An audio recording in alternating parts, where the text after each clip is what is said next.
Good evening and welcome. Well, almost English. Let's try again.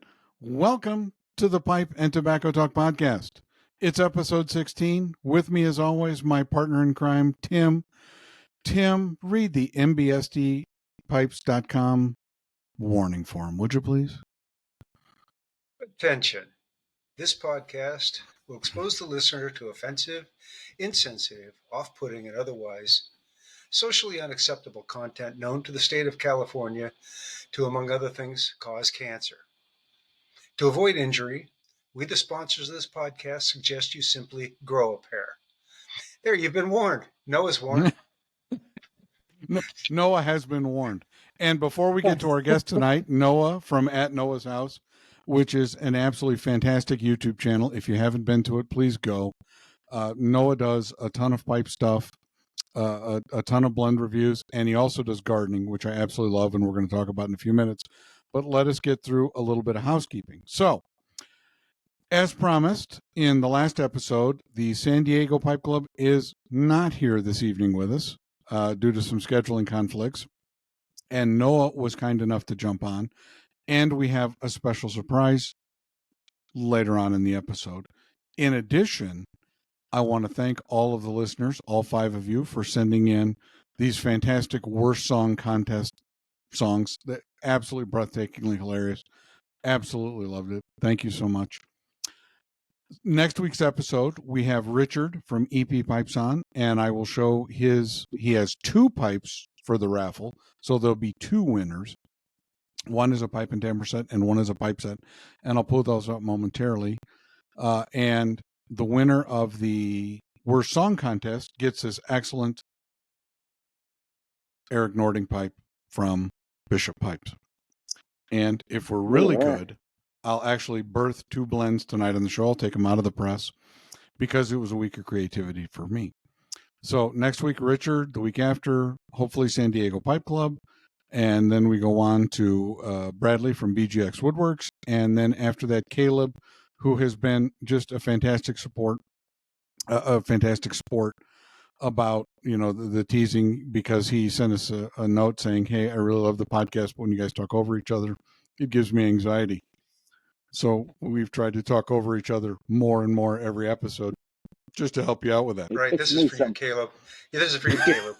It gets me sometimes too. Yeah, right, yeah. Now, it's easy to do when you're a YouTube So anyway, channel, because it's just... Okay, here we go. All right. As always, the intro is sponsored by MBSD Pipes. MBSDpipes.com has been an early and often supporter of the show and has just been fantastic. We gave away the Convoys last week, and it went out to the Meat Rocket story, which was absolutely fantastic.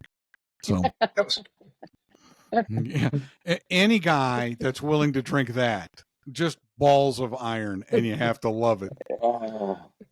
That was excellent. I felt bad that I sent in a gin and tonic after hearing that one. Yeah. Well, we're looking, it's like, and Tim and I are both bourbon guys, and we're like, yeah, we like bourbon, we like Irish whiskey, and we get the Meat Rocket, and it's just fantastic. So thank you so much, Rob. That was a fantastic story. It's great. It makes me wonder what that was like for him the first time he said, "So, Granddad, what do you have it?" He laid the name on it. My son, this is a Meat Rocket. But the first time he was invited to have one of those. Oh, yeah. Or worse yet, he yelled across the room, "Martha, mix me a Meat Rocket." And Martha looks back and goes, "You first." All right. Well, there we go. Images nobody wants in their head. Junior, leave the room. That's right. That's right. So that's where we're at. That's what's going on. We do have Tim's pipe contest giveaway in this episode. We have the Bishop Pipes episode. I've also, so Jay Furman and I have been talking all week long, and it had been a little bit of a dry spell for Jay and I. And he called me up and he said, I have this idea for a blend. Can you whip it up? And I said, yeah. And then he said, okay. And I mailed it off. It went out in the mail today. And he goes, I've got this other idea. And so Bishop's Pipes and Jay Furman both inspired new blends, and I'm going to pull them out of the presses tonight at the end of the show, because I tried to kill Mike from Bishop Pipes, and he's so kind enough to give us a giveaway pipe for this week. I feel terrible that my blend was so awful, but we'll talk about that blend Is that later. your cinnamon blast? Yeah, that was the cinnamon, clove, nutmeg, demon summoning blend that Mike called me up and says, I really appreciate you doing this, but I put it in a shallow pipe. I can't smoke it. It's killing me. I feel sick. I'm lightheaded. I think I'm going to pass out. And I thought, mission accomplished. You wanted something that no one else could do.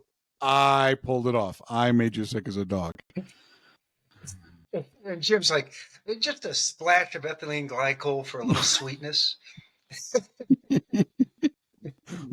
Look what I found. Cool. I don't know what this thing is in the green can, but it says diesel. I'm going to put some of that on it. It says it burns cool. I don't know if that's true or not. Skunk's ass. As long as it's not farm use, Yeah. Farm use only. And like I said, I just feel so terrible because Mike was so kind to send us. So I redid the blend, and Kane, not able one on Instagram, said you really need to try these Turkish tobacco bitters, and I ordered a bottle of it and thought it was unbelievably great. So I ordered a second bottle because you can never have too much, and I actually made Bishop's blend with it, and then I did another blend, and we'll talk about that in the What's New segment. So, as always in our show, there are 4 segments. What's new in pipes, what's new in tobacco, ask us anything, and additions to the collection. And I have to tell you, for the first time, there's absolutely nothing new in my collection. Disappointing to be sure. But let's get to our guest. It's amazing. Yeah, I know. It's just wrong, isn't it?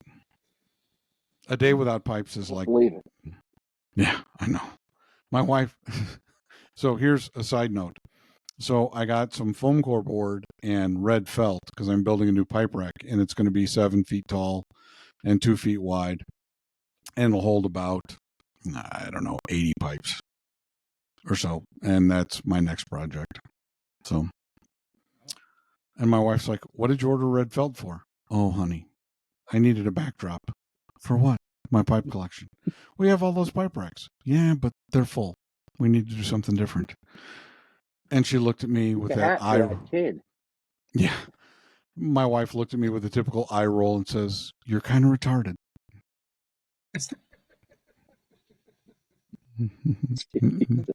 But she said, kinda. Yeah. Coming up in just about a month, it will be 33 years she's been married to me. So you have to love that woman something fierce, because she's put up with all of my nonsense for all this time. And she gets a get out of hell free card. Oh, absolutely. Well, She's got a star. Yeah. It's more like hell's afraid she's going to take over, That's good. That's good. More than get out of free. It's like, oh, no. Heaven can have her. She's good. We don't need her down here. Oh, she's been married to Jim? Oh, yeah. She's going directly to heaven. So let's chat with At Noah's House. It's an excellent YouTube channel. If you haven't been to At Noah's House, you need to check it out. And we're going to talk about gardening, because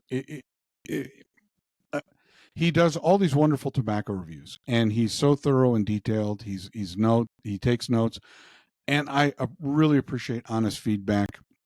And I hope the other custom blenders do too, because he's been doing custom blenders all year long, and he's got a great series of videos on it. If you haven't watched, please do so. And Tim and I both recommend the channel. So let's talk to Noah now that we've got done with our little nonsense. Noah, welcome to the show. Hey, thanks for having me. This is a dream come true. Small dreams.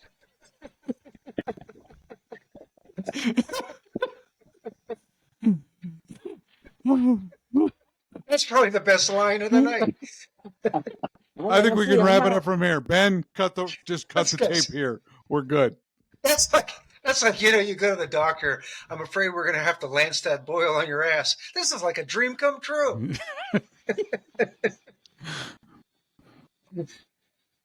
That's fun. I like watching you guys show. I think you guys are getting. It's even getting better because now you have guests and pipe makers on talking like that. And you had the butcher guy on. That was really really cool.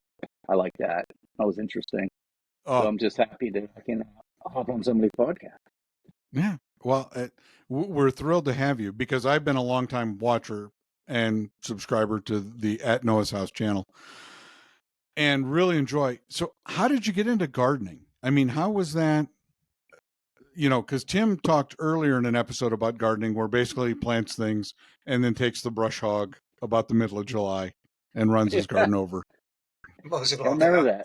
that. I did give him a big. I did give him a big like four You did. paragraph, and at the end I was like, I know it's a lot, but no, I'll really tell you. You have to watch that sometimes. Like if it gets into gardening, somebody will just be like, "Oh, I tried to grow a tomato plant, it didn't grow." I'm like, "Oh yeah, why?" And then 20 minutes later, I'm getting them 1,400 scenarios, and they're just like, "Yeah, I was just gonna buy some tomatoes at the store." And I'm like, "All right, well, I mean, you asked."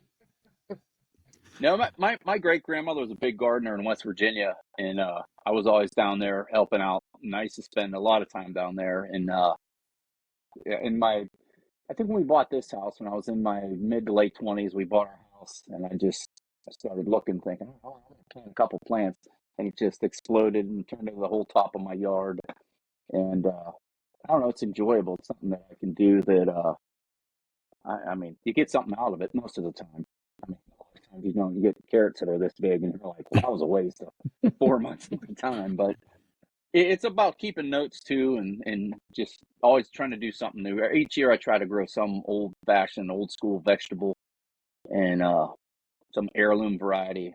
A lot of times it doesn't work, and sometimes when it does work, I know why people stop growing it because it doesn't taste very good. But it's every year it grows. Like I'm doing. I like to do series, and I'm replacing my last wooden bed with these metal beds that I get from Texas. And so I just make some videos of showing me putting them together and how you fill them and what I'm going to put there. And I mean, that's what really I got into YouTube was gardening videos. And so I'm like, I'm going to start a channel and I'm going to make gardening videos, and all 19 people that used to watch it. And one day it was raining, so I couldn't do a gardening video. I was sitting down here in my workshop, and I wanted to make a video, so I was smoking a pipe and talking about that, and it got like 500 views. I was like, holy crap. And then I started looking at all the YouTube videos with people smoking pipes, and I realized there's like thousands of people out there. This is like a whole thing. And that's what got me into, messing around and doing the pipe videos. Yeah. Well, you just have to wait until the zombie apocalypse happens, and then you're going to have everybody calling you. How do I Yeah. grow? How do I grow bullets? Well, a lot of it has to do that kind of takes you, if you get into gardening though, that takes you into canning. And once you start going down that canning rabbit hole, I mean, it gets real interesting. And I mean, to me, it's interesting. Some people think it's stupid, but it's, if you're going to grow a lot of stuff, you got to know what to do with it. I grew Yeah, about right. 300 pounds of tomatoes this year. Well, Oh, you wow. have to do something. You can't eat them all at that time. Right. Yeah, right. So, what did you do with 300 pounds of tomatoes? A lot of salsa. I freeze them to make salsa later. I give a lot away. Well, I don't give a lot away anymore. I don't have enough people around that I care for to keep giving all my tomatoes to. Stuff that doesn't taste very good. Yeah, grow your own. Here's some undersized garlic and 2-inch carrots. They're baby carrots in their rawest form. They're that big around. Yeah. I was watching. Go ahead, Tim. No, you go. I want to talk when you talk. Oh, good. We want to make sure Caleb is twitching violently here in minute 9. So, No, I watched. So how big it?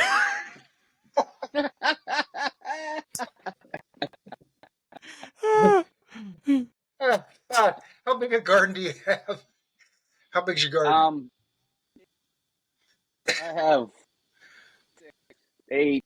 I have like 14 raised beds, and I'm trying to do a couple in-ground beds. And then I found another. We built a wall. We changed our driveway around, and we built a wall.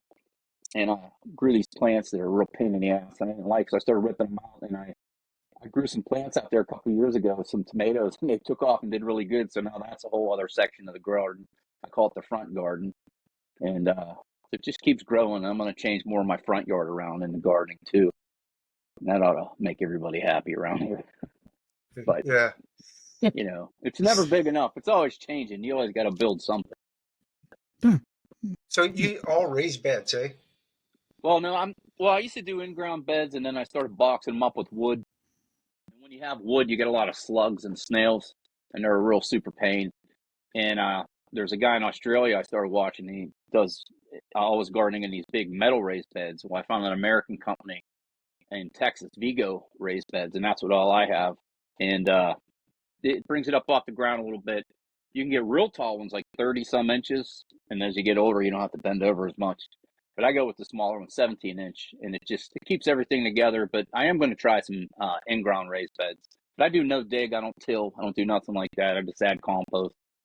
You know, and that's a whole other thing. I have 3-bin compost system, and I compost all my scraps, and I compost all my mail and paper and cardboard. And it's, you know, I'm not a hippie, but I'm just saying. Yeah. Once in a while they'll go around the neighborhood looking for the DeLuca boy, and you're thinking, he's in the compost. He's not a hippie, kids, but he does have beads in his hair. We're not sure where to go from there. Yes, right. Yeah. Well, I was watching your video fun. when you were assembling the beds, and I was just enamored of that process. You know, I believe they come in 2 parts or 4 parts, and what are they, 8 feet long, 10 feet long? If you go to their website, I'm not a salesman here, but they do have something for everybody. You got round ones, you got elongated ones, and they come in panels. And I use 9x1s where they have 9 different configurations with width and with length, so you can kind of customize them. And so there's all kind of different configurations. And like I said, they got 17 inch and then 32 inch, I think it is. So you have a lot of options to fit little spaces. You know, if you have a space, you can find something that'll definitely fit in there for you. All right. So and you don't have to till because of the material you're using to plant in, eh? Well, I haven't tilled or turned a garden in almost 20 years. There's a guy in England. His name is Charles Dowding. He has another YouTube video or channel that I watch all the time. And he wrote these books on no dig, where you never till, you never dig. You just keep adding compost on top. And it just kind of changes your soil structure with microorganisms and stuff like that. And you plant directly into that. And it just gets better and better over time. And it's a lot less work. And it produces just as much produce. And it's easier on your back. And tilling and stuff like that it kind of destroys your soil structure. If you do it every fall or every spring, all the worms and everybody who is in there, it just gets all beat up and it kills them and it screws everything up. And by not tilling and just adding compost on top, it just keeps adding to the soil structure. Oh, okay. This is the Tim and Jim's garden hour. Well, Right, no, right. but this is what happens when I talk gardening. Well, yeah, but it's this is the problem with YouTube for me, is that I start watching, I watch one thing and the next thing you know, I'm learning how to talk to giraffes. It just the YouTube algorithm thinks that I'm on drugs. You're like, how do the giraffes? Yeah. How's the weather up there, champ? And I watched your video where you were pulling garlic out of the ground, and as a huge lover of garlic, to me, it's a fascinating aspect. And then when you throw in the pipes and tobacco stuff, and your trips to Boswell's, which is kind of an American icon at this point, to me, it's absolutely fascinating. And I love your content. And thank you. Like I said, when I was watching you build those raised beds, it was like, so here's my personal gardening story. So when my wife and I lived in Elkhart, Indiana, I love jalapeno peppers. and I had set up. There was a book once upon a time that I read called Square Foot Gardening that you section everything off. And I had started to grow these jalapeno peppers, and they were coming in fantastically. And the company I was working for at the time transferred me. And the neighbor called me up about 6 weeks after we had left and said, "Hey, do you mind if we get all those jalapenos out of your garden? Because that's a spectacular haul." And I said, "Sure, go ahead, up yourself." And watching people garden, and here I think is the key for gardening for me: neglect. I moved away and they did fantastically, and you brought up the one neglectful thing you can grow, and you can grow it, garlic. Where you're at, it's too late to plant it now. I mean, you can try, but I plant mine in beginning to middle of November. And I put that video out a little bit ago, and you just pretty much, you put it in the ground a couple inches down, you put some mulch, some leaves or whatever top of it, and just let it go. You don't do anything else. In spring, it'll pop up, it'll keep growing up, and around June or so, you pull your garlic. It's a no-brainer. It's great. I don't know, man. Every time I plant a garden, it's like, springtime, you get, one or two things happen. You wait until Memorial Day and you plant, and then you get a late frost and it just like wipes out everything. Or you don't get a late frost, and you start to get nice tops on your beets, and your beans are coming up, and then some rodent comes from underneath the chicken coop and gets in there and just devours everything. and then what doesn't get devoured grows up, and about the time that you're done, you don't want to pull any more weeds, and the ground's too hard to hack at it with a hoe. You just let it go and figure, come what may, and you just, you get home one day and the chickens have decided that this is a pretty nice place to live. So they've pecked holes in all your tomatoes and eggplants. Squash have all got holes chopped in them. And by the way, a gopher has dug a hole in the middle of it too. There's a big mound of dirt in the middle of it. So that's what my garden looks like every year. By July, it's nothing but a tall weed bed, and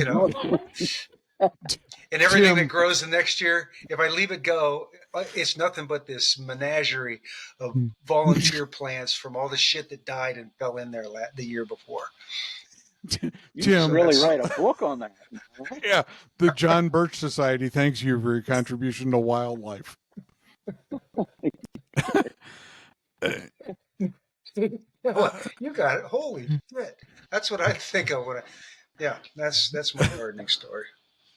Yeah, all about planning. Yeah. Oh.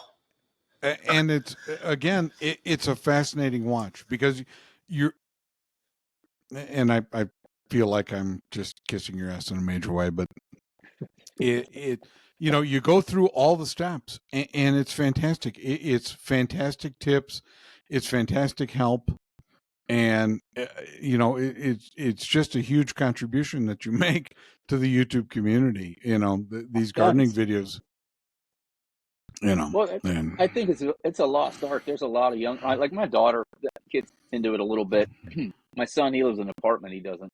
There's a whole generation of kids that bitch and whine and piss and moan about everything. Well, then shut up and I don't know, go get some land, put some. You can put raised beds in anywhere. You can actually garden anywhere. You can garden right along the street. The little strips of grass. I can't remember. There's a name of it. It doesn't have to be grass. Put some tomato plants there. Do something. Quit complaining and figure something out. Everybody wants to go to the farmer's market. Well, be your own farmer. But yeah, I get a lot of crap about that. Young people kind of tick me off, and don't complain about it. Just try to fix it. But what are you going to do? One year, I had all my tomatoes had blossom end rot on them. Oh yeah, and water and I was issue. working in town, and walking along the sidewalk, and through the crack of the sidewalk, there's a tomato plant growing. I'm like, son of a bitch! I can't grow in my house. They'll grow in concrete out here. Yeah. Yeah. God forbid there be any accountability. Heaven forbid somebody try to do something on their own. That's terrible. It's addictive. Yeah. So let's move on to your custom blend series, which I'm extremely proud to be a part of. And I just absolutely love the videos that you do when you do a tobacco review, because I think it helps so much. And we'll talk about this a little bit more. But what started you on this path? How did you get to do the independent blenders, the custom blenders? You know, what spawned this idea for you? Um, it was around this time last year, like November, and Terry, who you had on the podcast, I've known Terry for 20 some years, and he calls me up and we're just, we're BSing and talking about things. We're talking about blends, complaining about certain blends, and pet peeves about some of the bigger blenders and what they were doing. And I'm like, yeah, I said, you know what? I said, I'm looking online at some of the brick and mortars, because everybody talks about the brick and mortars. Everybody talks about it. But then I wonder, well, who's actually like really still going to these places? So I started doing some YouTube or some Google searches on it. And that's where I found like the Country Squire and LJ Peretti's and Milan and places like that. And then Terry says, hey, you know what? I just bought this pipe from this guy in Ohio. And when I bought it, he hooked me up with his buddy, and he makes tobacco blends, and he sent me some. And I said, what do you mean? Was he like in his garage blending tobaccos? And he said, yeah, I think he is. And I was like, well, is it any good, or is it like when you have that friend who's like, hey, I started making my own beer. And then you go over and you're like, oh my God, I'm not, which, oh, side note, Terry is a really good beer maker. Terry makes some seriously good beer. But anyways, and he bought one of your pipes, Tim, and he got some blends from you, Jim. And so he gave me your contact information, and I got a hold of you, and you sent me your blend list. I think there were like 6 blends on there. And we started talking. And then there were a couple more on Instagram. And the more I started searching, I thought, well, there's actually people out there still doing this stuff. So it piqued my interest. And I thought, well, I have enough tobacco in my cellar. And like, the big blending houses, they're not going anywhere anytime soon. So I was like, all right, I'm going to do that. 2023, I'm just going to pick all these brick and mortar. It has to be like a brick and mortar blend, somebody blended in their garage, something like that. And I just started doing searches and making a list on my computer, and I have all the stuff. And I started getting blends from you, and then I did some Cloud Bear, and then I did Milan and LJ Peretti, and it just kept snowballing from there. And it was amazing to me how many brick and mortars and how many custom house blenders there still are. There was a couple places though I did call, and I don't think they understood what I was asking, because I think they're just taking like somebody's blends and just sticking a name on them, and that's not really what I wanted. I want somebody who was like you, who was sampling some tobaccos, mixing up a blend, talking to people, and it got more interesting as the year went on, and more interesting. And I had some really good ones, and I had some not so good ones, but I think it's something everybody talks about, the pipe community and all that stuff. And that was the whole reasoning for doing this series, was people could get a hold of people like you in the brick and mortars, and everybody has an online presence now, pretty much, except for a couple.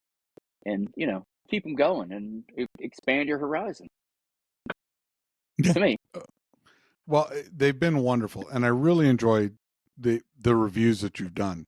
Cloud Bear, who I have a relationship with and trade blends with as they come out. It's fantastic. Country Squire has 2 blends that are in my top 10 favorite blends that I absolutely me love. too. Oh yeah. Jeff at West Virginia Piper had sent me some Milan tobacconist blends, and they're absolutely fantastic. And that was kind of the creative spark behind ESF. The Emerson Southern Forged, is that I wanted to do something that other people weren't doing. That people can call up and say, hey, I want this blend. And I really appreciate you doing all that you do to promote, because places like the Country Squire deserve our attention. Milan Tobacconist, just for him. There are some guys out there that are actually doing custom blending, and it's fantastic that you're bringing attention to them. And just from me, thank you. I really appreciate it. Oh, thank you. I mean, I appreciate all your blends. You made me a couple blends, and it's been enjoyable, to kind of get on board with somebody who's doing something different, and to taste some blends too that were maybe a recipe from like 1890 or something like that. that some of the bigger blend houses they're not gonna make and tin up 10,000 tins of it, or however they do their system. But I enjoy it. Yeah. All right. Well, let me ask you this while we've got your undivided attention. How do you feel about these limited edition blends? That seems to be the model that's working. Like right now, Sutliff is doing the Space Force, and Tupelo, what is it, Sun Bear? Yeah, Tupelo honey. Yeah, that's got the Tupelo honey in it. How do you feel about those? What's your opinion on these limited edition batches? That's kind of what me and Terry were talking about and kind of griping about a little.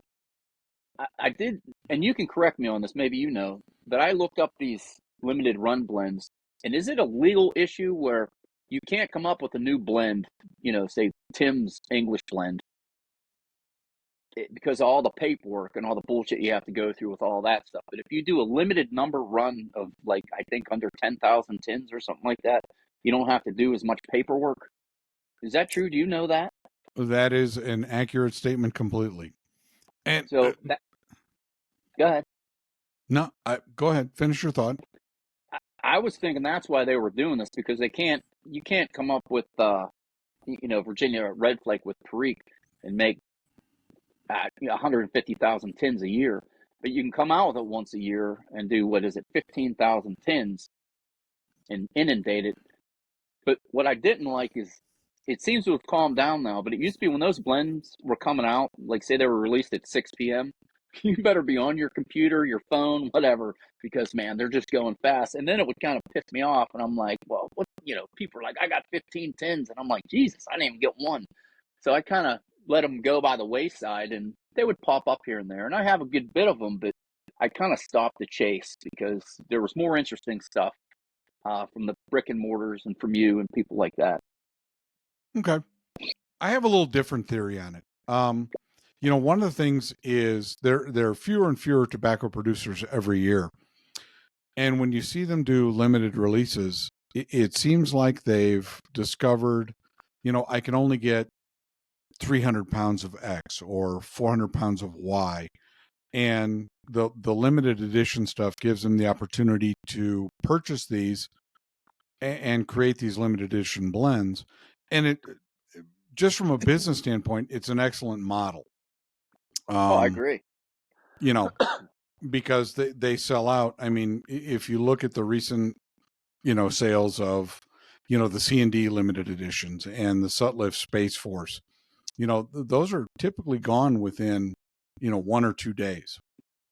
And, they're not reproducible blends because you can't get those tobaccos in them anymore. And it makes business sense. For me personally, it's difficult for me because I don't want to buy 10 tins and hope that I like it. I'm one that'll buy it. I want to buy a tin and say, this is excellent stuff. Jay Furman from Pipe and Tamper, said, hey, I've got this aged Scudo. Let me send you a tin. And I said, okay, that's fine. And it was from 2019. And it's, it's not one of Tim's favorite blends, but I absolutely loved it. It was 3 years old when I got it, and it had aged perfectly. And I never would have discovered it if it was a limited edition, and then if I fall in love with a limited edition, I can't get screwed. Yeah, you're kind of screwed. Much. So, no, I have some, definitely, but I'm with you on that. I mean, as a business model for them guys, I think they're hitting it out of the park. But I don't know. Sometimes I hate to chase. Yeah, I'm not a chaser because I have to savor it. So, is this something I really like? So, there we go. Yeah, no, I won't chase things like that. No, just won't do it. Yeah, and it's not my fear of missing out; it's my fear of hating it more that drives. What if I get this and I absolutely detest it, and now I've ordered 10 tins of it? What am I going to do with it? Oh, well, age it for 5 years and then sell it to somebody else who really liked it. 10 bids, I guess. Yeah. Exactly. Yeah. I go on there and look, and I'm amazed what people are paying for a tin of tobacco, to be honest. Yeah, crazy. Yeah, well, and that, when you look at McClellan's, it's attained this mythical status. And well, why didn't you buy it when it was running line? Why didn't you stock up your cellar if you really liked it? What happened? Why didn't you? Have you ever smoked like frog Mortons and stuff like that? Have you ever had Oh any of yeah, that? yeah, I've only heard the mysterious stories. I never have, and in a way, I'm like, all right, I'm fine. I don't ever want to because I don't know. What if it is the greatest thing, since sliced bread, and then I'm screwed, and I'm like, well, I'm never gonna get that again. yeah.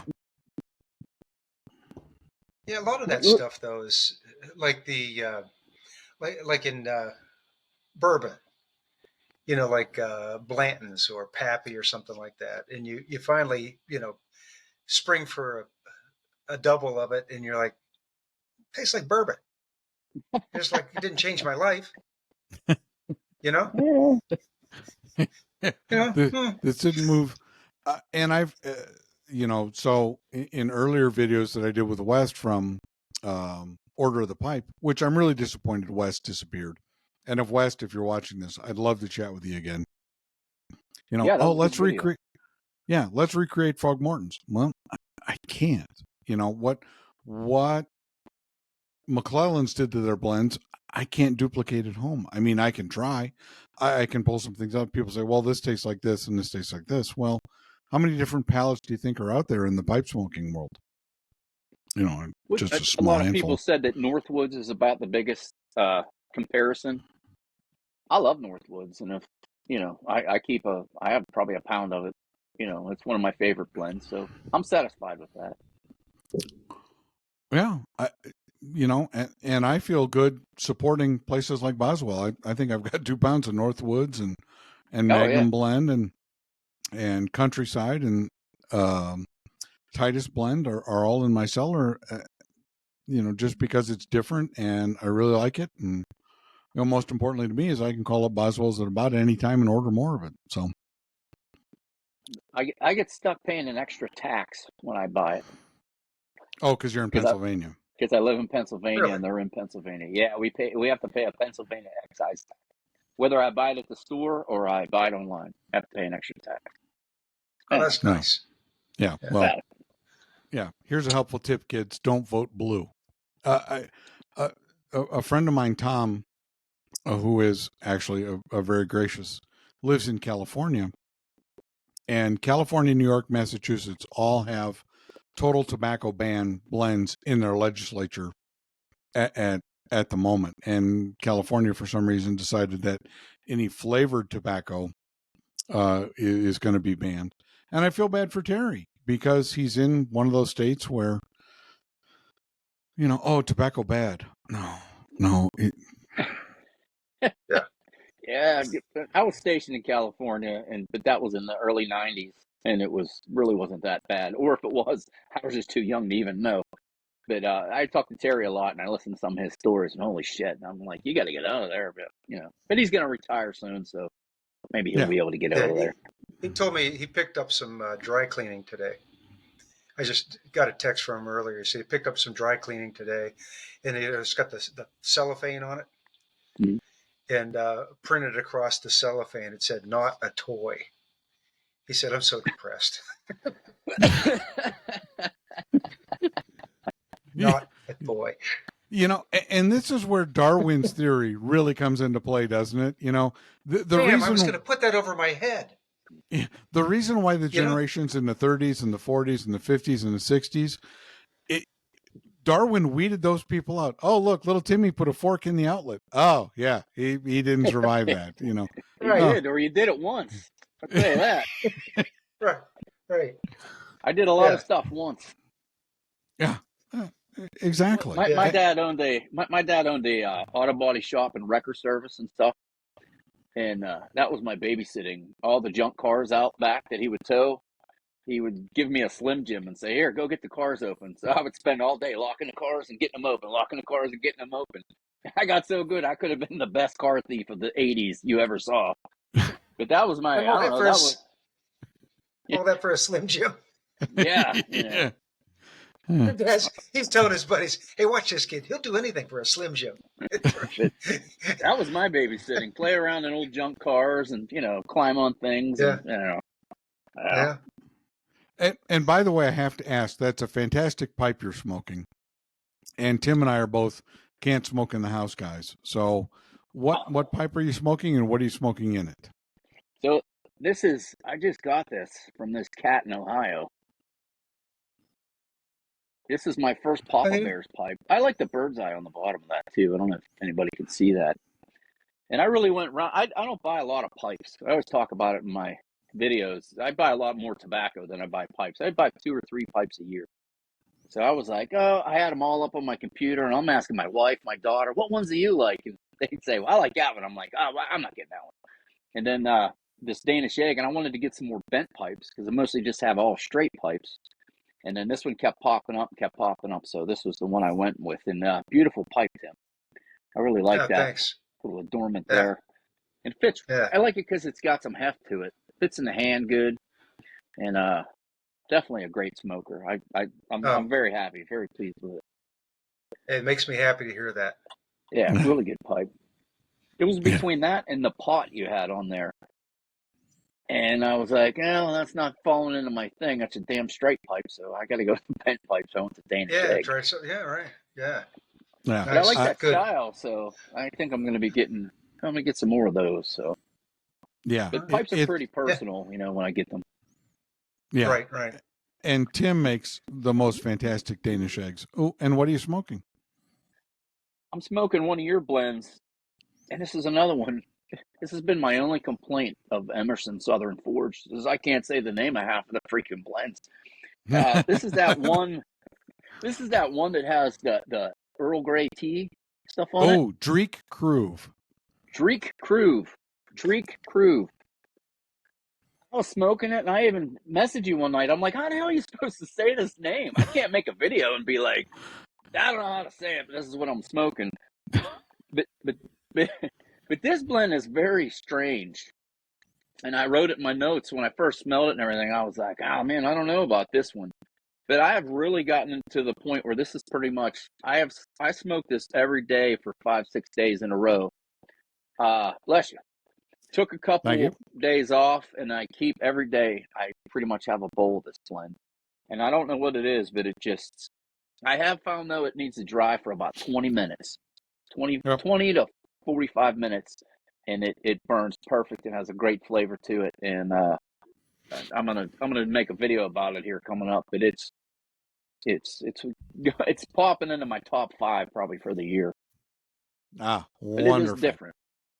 That surprisingly enough, that was a suggestion from someone that reached out to me on Instagram. That was a custom blend for Jason, and he said, I really want this. And I made the worst blend ever using bergamot powder. Don't use bergamot powder because there's another one on the list. Yeah. You get done smoking, you burp and powder flies. Poof. You can always snort it if you're in a hurry. Bergamot powder. I don't like, if you were cooking, I'm not sure what you would use bergamot for. Well, I can tell you what it's used for in pipe tobacco. Nothing. Bergamot powder is good for absolutely nothing. It's used for ruining your reputation as a tobacco That's blend. Right. Hey, Jason, I'm going to have to reblend this and find some liquid bergamot because powder produces impenetrable puck. Here's how bad it was when I made it. I made 3 samples of it. And the first sample I took out and I thought, well, I always test my blends. And I thought, well, I'll just cut it with my plug cutter. And it bent the blade. Oh, cool. I've made concrete. Awesome. What did I use to make concrete? Well, just these 6 ingredients and bergamot powder. And it was so terrible. I jarred the other 2 blends up and they're in the shadow box behind me. In case of the apocalypse, pull these out and throw them at zombies. So what is the powder? What actually is this powder? Well, bergamot Like comes a in tea liquid leaf? and powder forms, and the holistic, healing crystal folks use it for different things. And you can't read Amazon reviews because they're just, nonsense. Oh, my daughter had, dropsy and I gave her some bergamot and it helped right away. Okay. Look at her it now. cured my it cured my son's intestinal malfeasance. Oh, good. Well, I summoned a demon with it. So Are you sure it wasn't like titanium sponge or something that you put in there?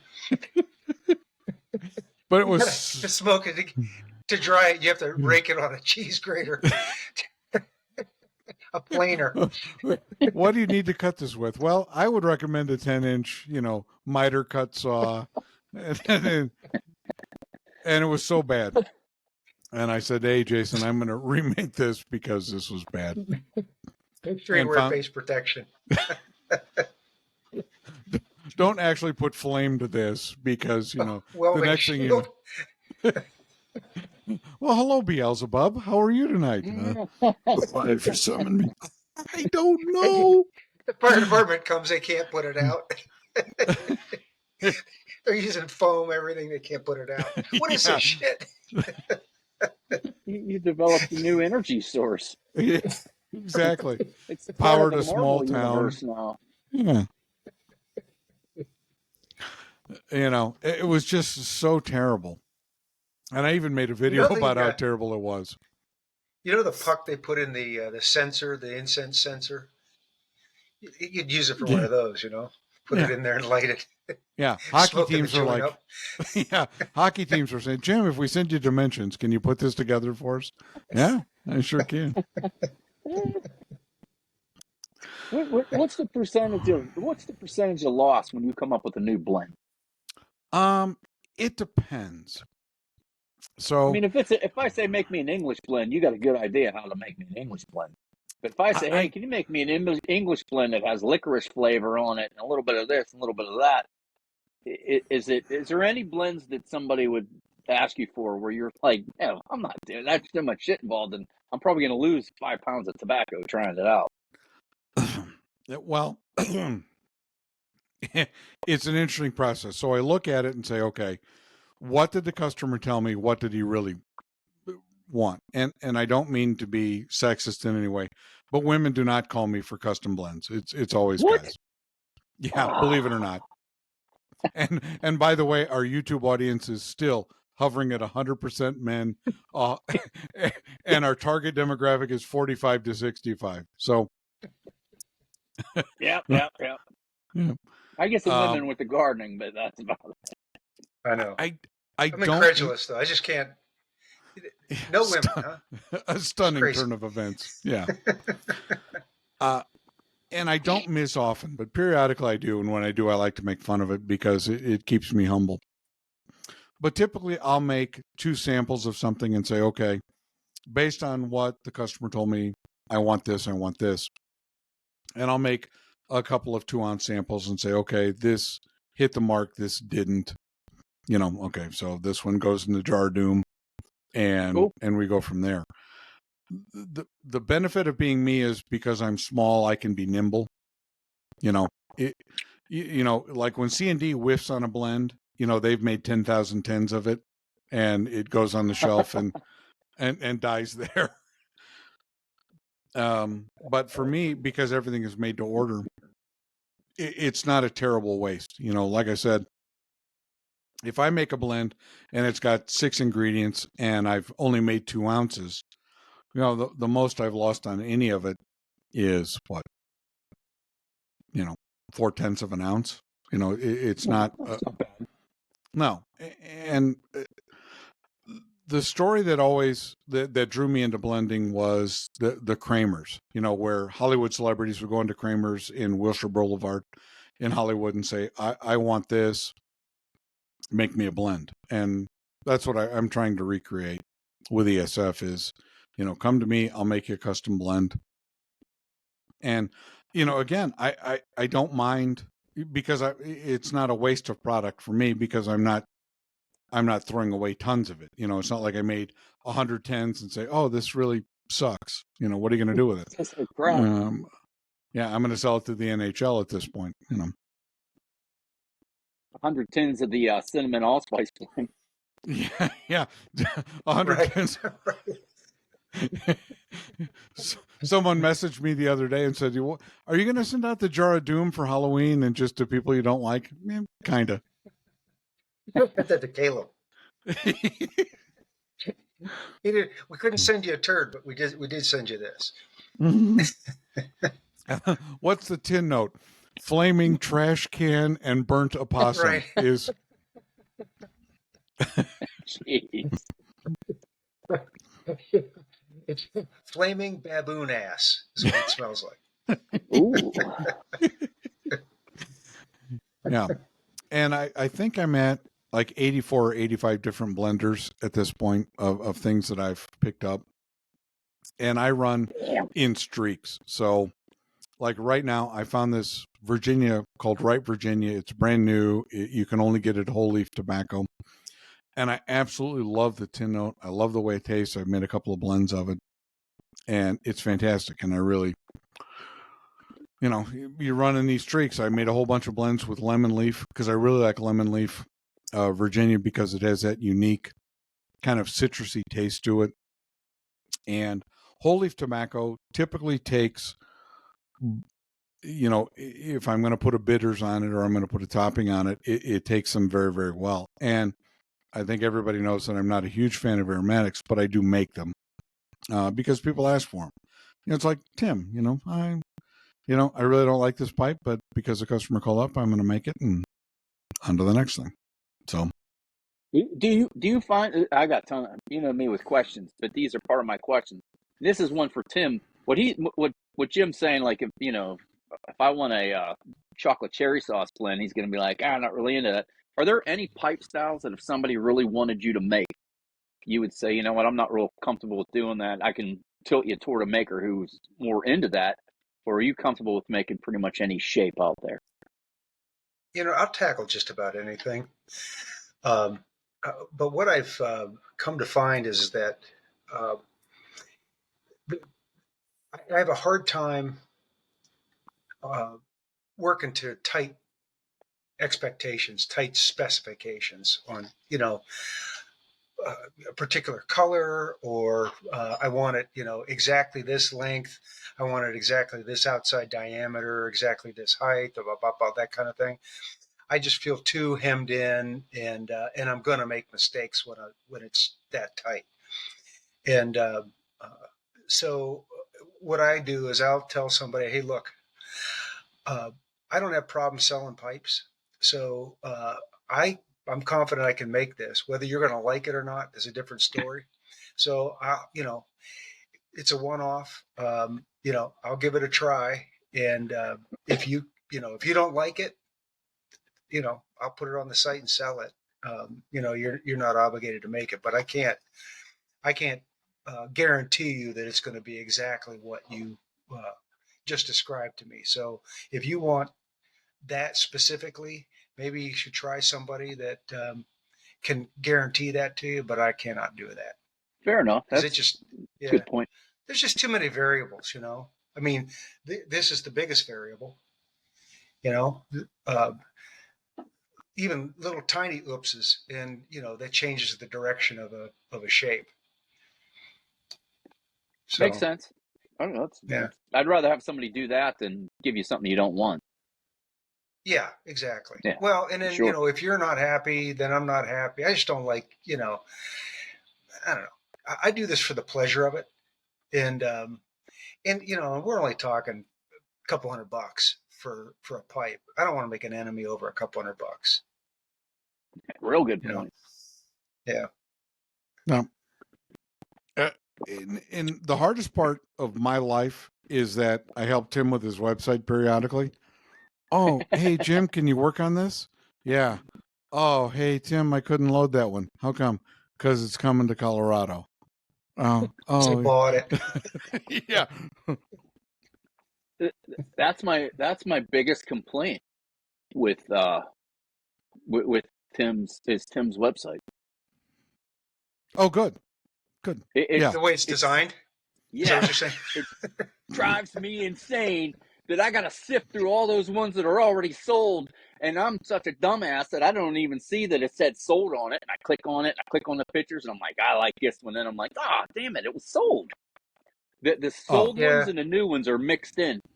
But other than that, it's a great website. Yeah, we do that just to piss people off. So, hey, it's working. Yeah, good job. Mission accomplished.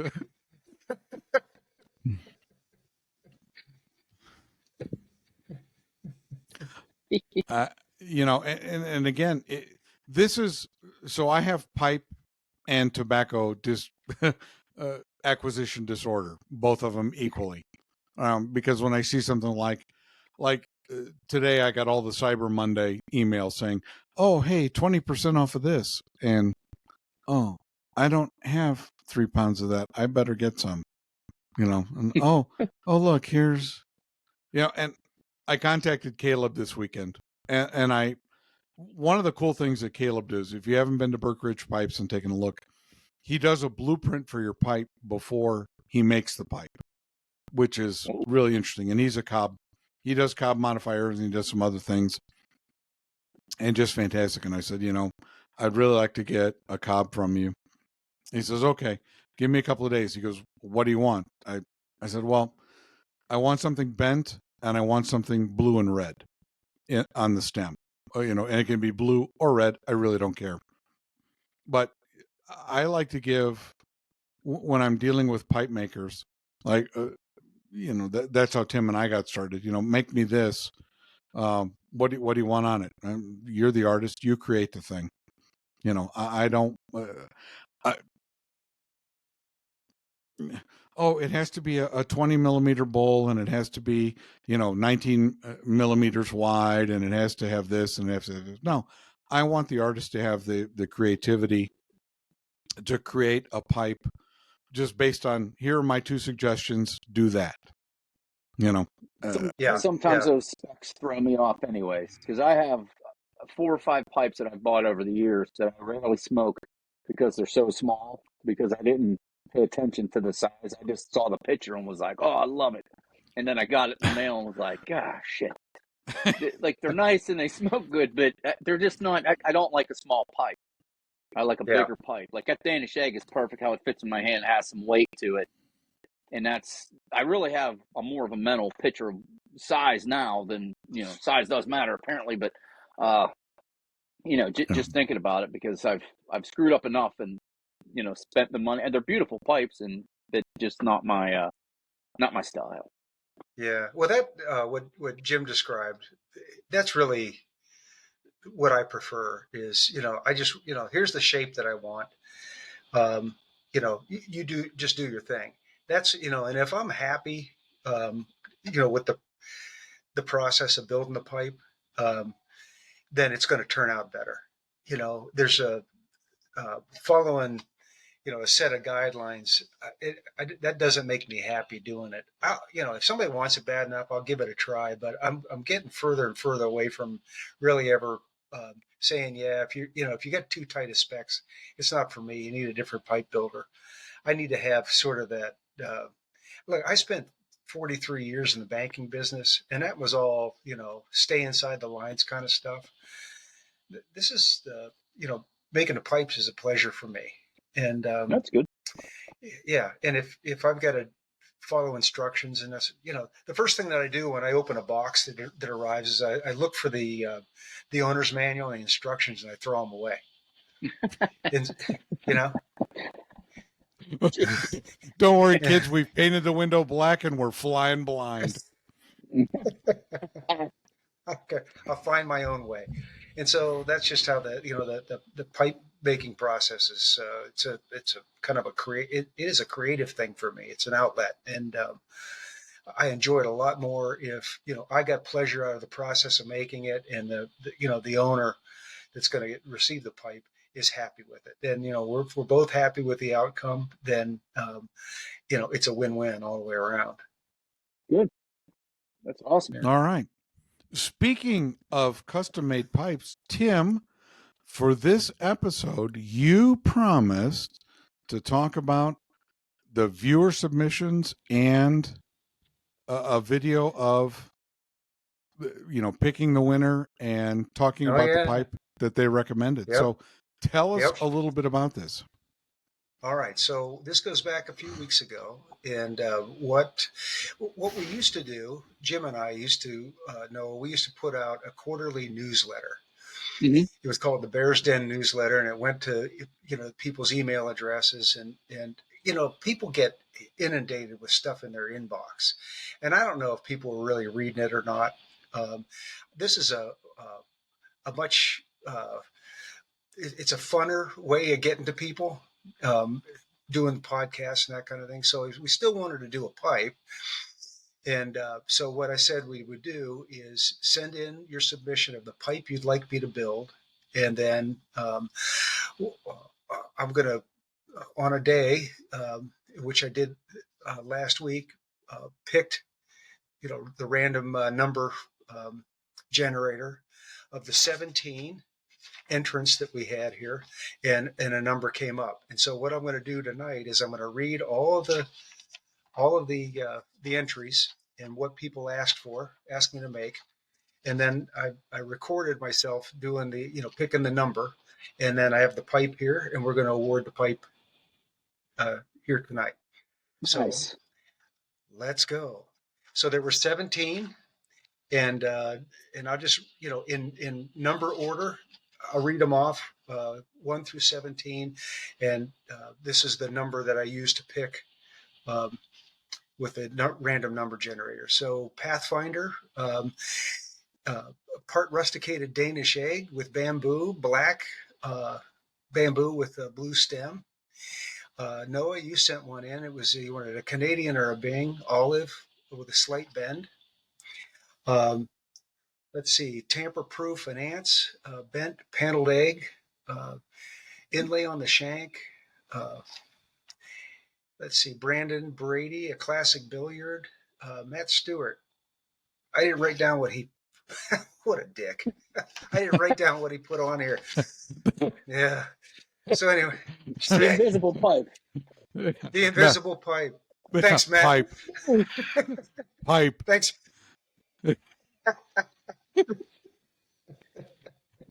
And don't worry, Matt, you've got a box of samples from me coming, so that everybody knows Matt Stewart is my tester of blends, and I send him stuff, and a box went out today to you, Matt, so don't feel left out. You got something coming to you. Oh, let's see. Briss Helms was, let's see,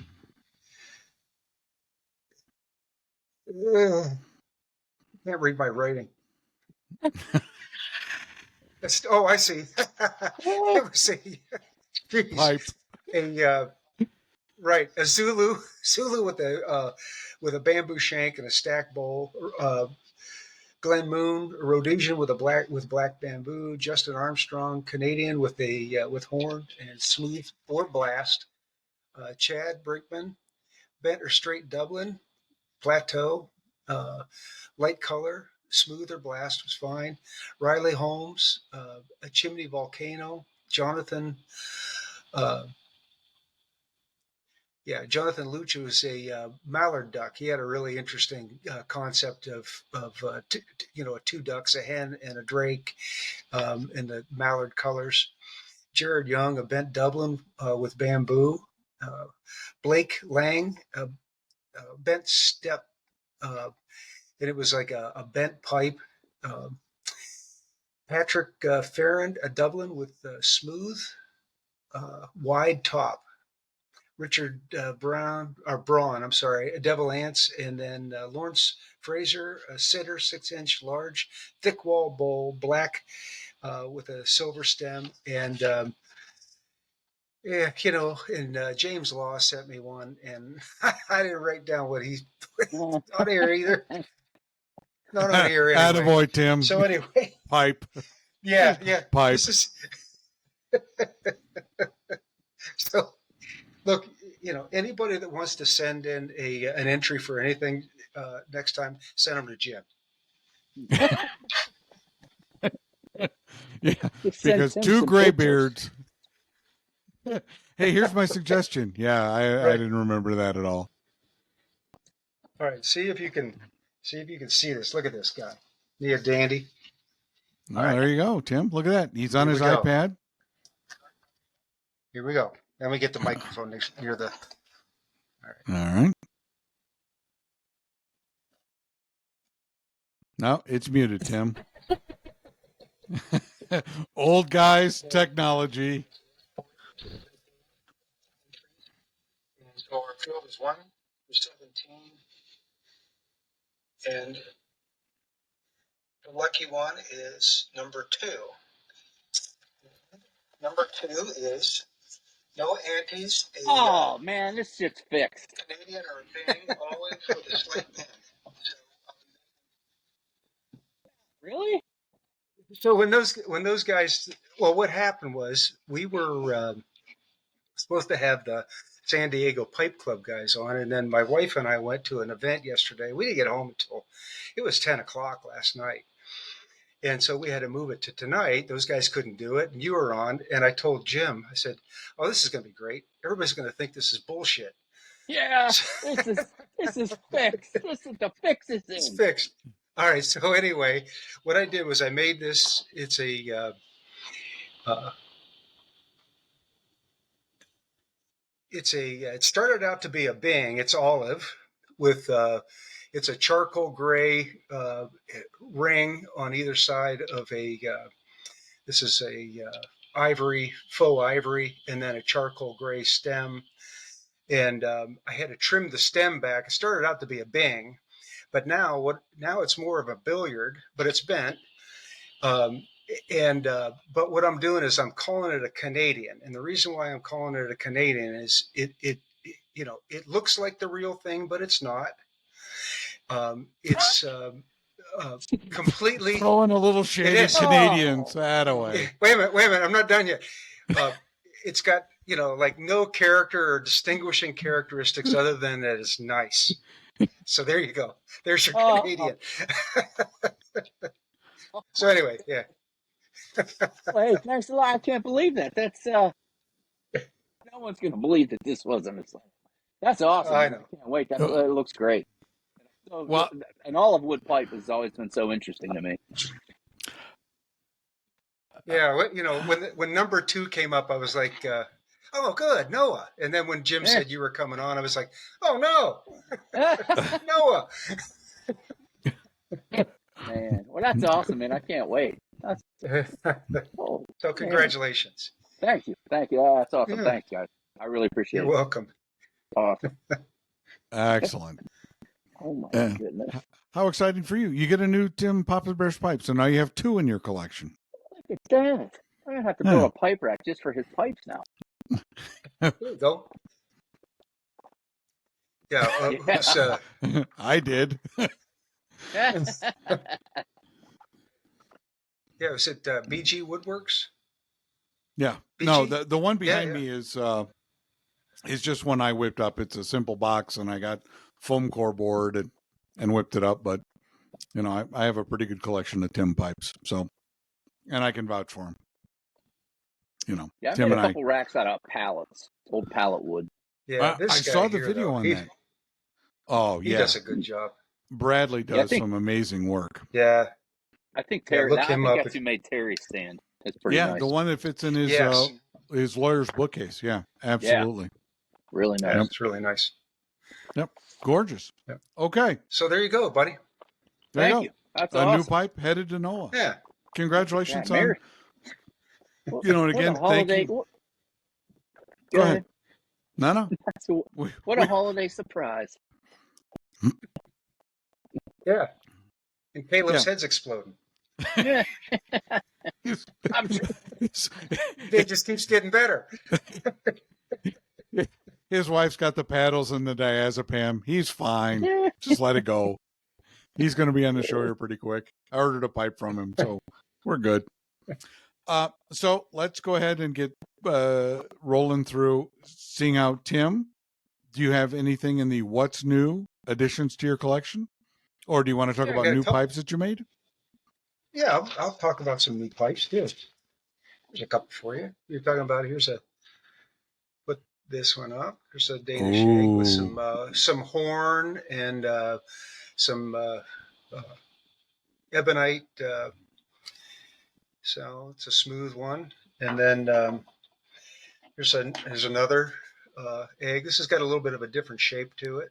This has got some uh, black palm on the stabilized black palm on the Nice. mortise. I put this one out the other day and I took it down because I wasn't happy with the way it was blasted. So I just re-etched that and then re-blasted it over the etching. And I'm happier with how that turned out. It's got some black walnut on it.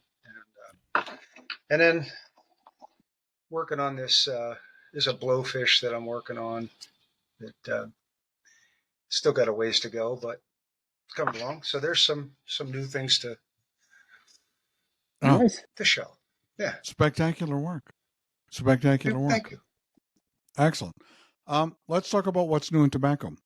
So it was a creative week. Again, for those of you that have watched my YouTube channel or watch this podcast, creativity comes from me in waves. And I was a little bit of an ebb and got some great suggestions. So I had whipped up some blends over the past 2 weeks. And one of them that I'm really excited about is called South Carolina Evening. This is one that has the Turkish tobacco on a vapor blend, the Turkish tobacco bitters. So it's got a really interesting tin note. It smokes like a dream. I've got samples going out. It's not on the blend list yet, but Tim and I talked, I think it was in episode 8 or 9, where I was going to do a set of summer or perhaps southern, which is a lot like summer, just different. Words hard. Words hard. Math bad. Yeah.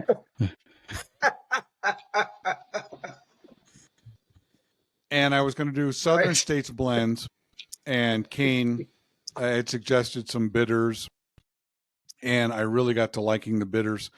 And I'm not one that I like tobacco for the taste of tobacco. I try not to case anything. I try not to put toppings on it, but I fell in love with some bitters, and the Turkish tobacco really resonated with me. I did another blend, which I don't have any samples because they went out, which is called Florida Morning, which it's a straight Virginia blend that has Regan's orange bitters on it, and it really gives kind of that Florida, that citrusy feel to it, and I really like it. And then Jay Furman and I had a conversation about, he wanted a blend, he wanted to call it a holiday blend, so I made holiday blend for him. And he's got samples on the way to him, and he's going to let me know. I haven't even broken up the puck yet to sample it because I've been trying some other stuff. And then I made a blend called Louisiana Midnight. Oh, yeah. Which is a Perique forward blend. It's a vapor, and it has Peychaud's bitter on it, and I'm really liking that. But the one that I'm kind of jumping up and down at this point about is called Kentucky Fall, which is a burley blend. It's almost exclusively burley, a little bit of Virginia in it to give it a touch of sweetness. And it is topped with something. Hold on, let me pull up my blend list. I'll tell you in a second. It is topped with black walnut bitters, and it has a really interesting taste. I'm really excited about how black walnut. And I had made the Kentucky blend before, and it mysteriously made its way to the jar of doom. Tragically, bugger. It was interesting, but not something that I think anybody other than me would like, because it was a little bit harsher. It had a little bit of, it was a little too strong, if that makes sense. It was a burley dominated blend. And if you're one that's affected by nicotine in any way, the original Cumberland Falls would not be your blend, because it would have seriously killed you. So. That's bad for business. Yeah, bad for business. Because it was all Burleys. I had Burley Red Tip and some Kentucky Burley and some Maryland Burley and some Maryland 609.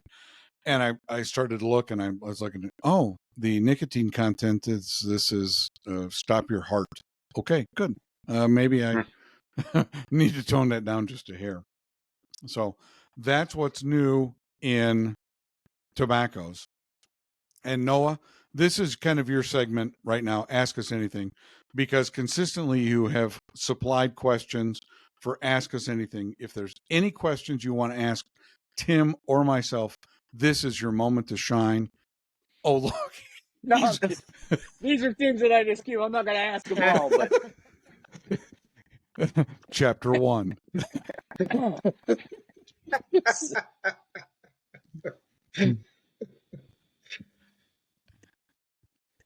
I always write down questions that I got in my mind, put them on my phone, and then I print them out. I always have them around. Things that pop into my mind during the day. A question for Jim: are you planning on ever starting a website, or are you just going to kind of keep it the way you're doing with just the DMs and the direct messaging? So here's the dilemma that I face as a tobacco blender. This is what I thought. All of the like Wix, GoDaddy, GoGator, any of the preformed websites where it would make it very easy for me to do so, have a tobacco ban, period. You can't sell any form of tobacco on the website. Really? Okay. Yeah. And then my son has been working diligently, and I say diligently as code word for every time he's really bored, which is about never.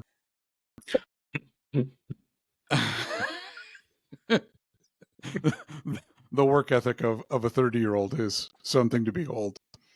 And so he's coding a website for me, but it's difficult simply because tobacco is such a taboo topic. Smoking pipes and pipes and cigars and Four Noggins and some of the others have it a little bit easier because they sell pipes. I don't sell pipes. It's just strictly tobacco for me.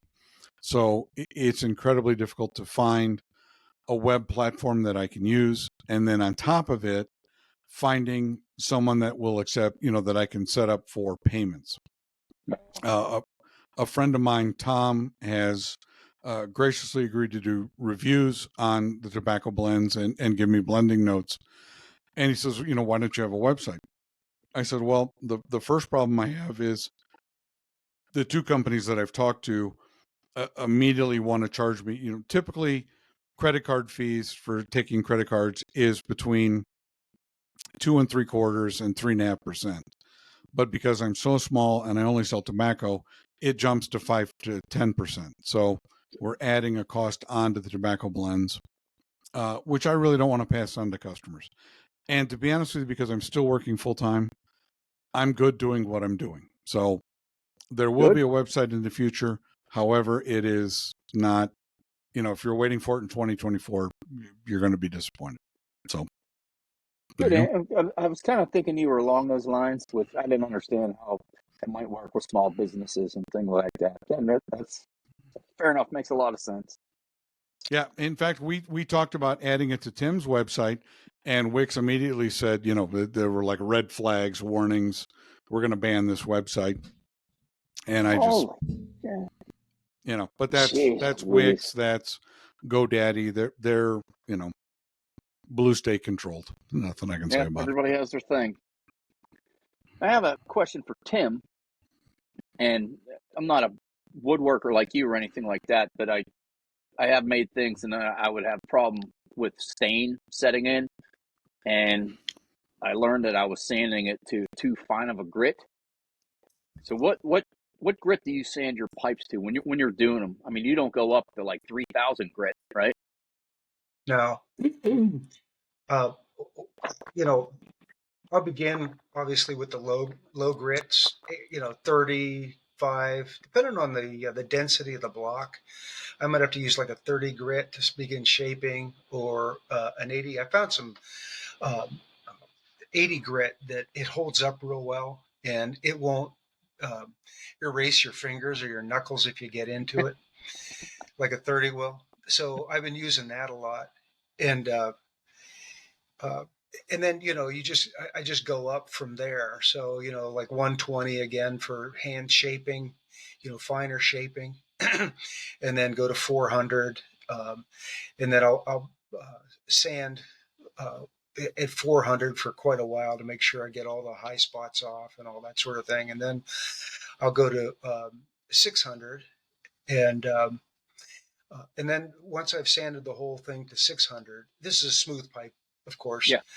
Um, then I'll go to the buffing wheel, and I'll buff it out with bobbing compound. That's a higher grit, a little coarser, and it gets a lot of the fine scratches out. And then I'll go put it on the white diamond wheel too, and kind of raise the sheen on it, and then the light will play off of any scratches. I'll be able to find those, and then I'll go back over it with 600, and then sand with the grain at 1200, and then once I've done that, then I can go ahead and I'll apply the dye to it.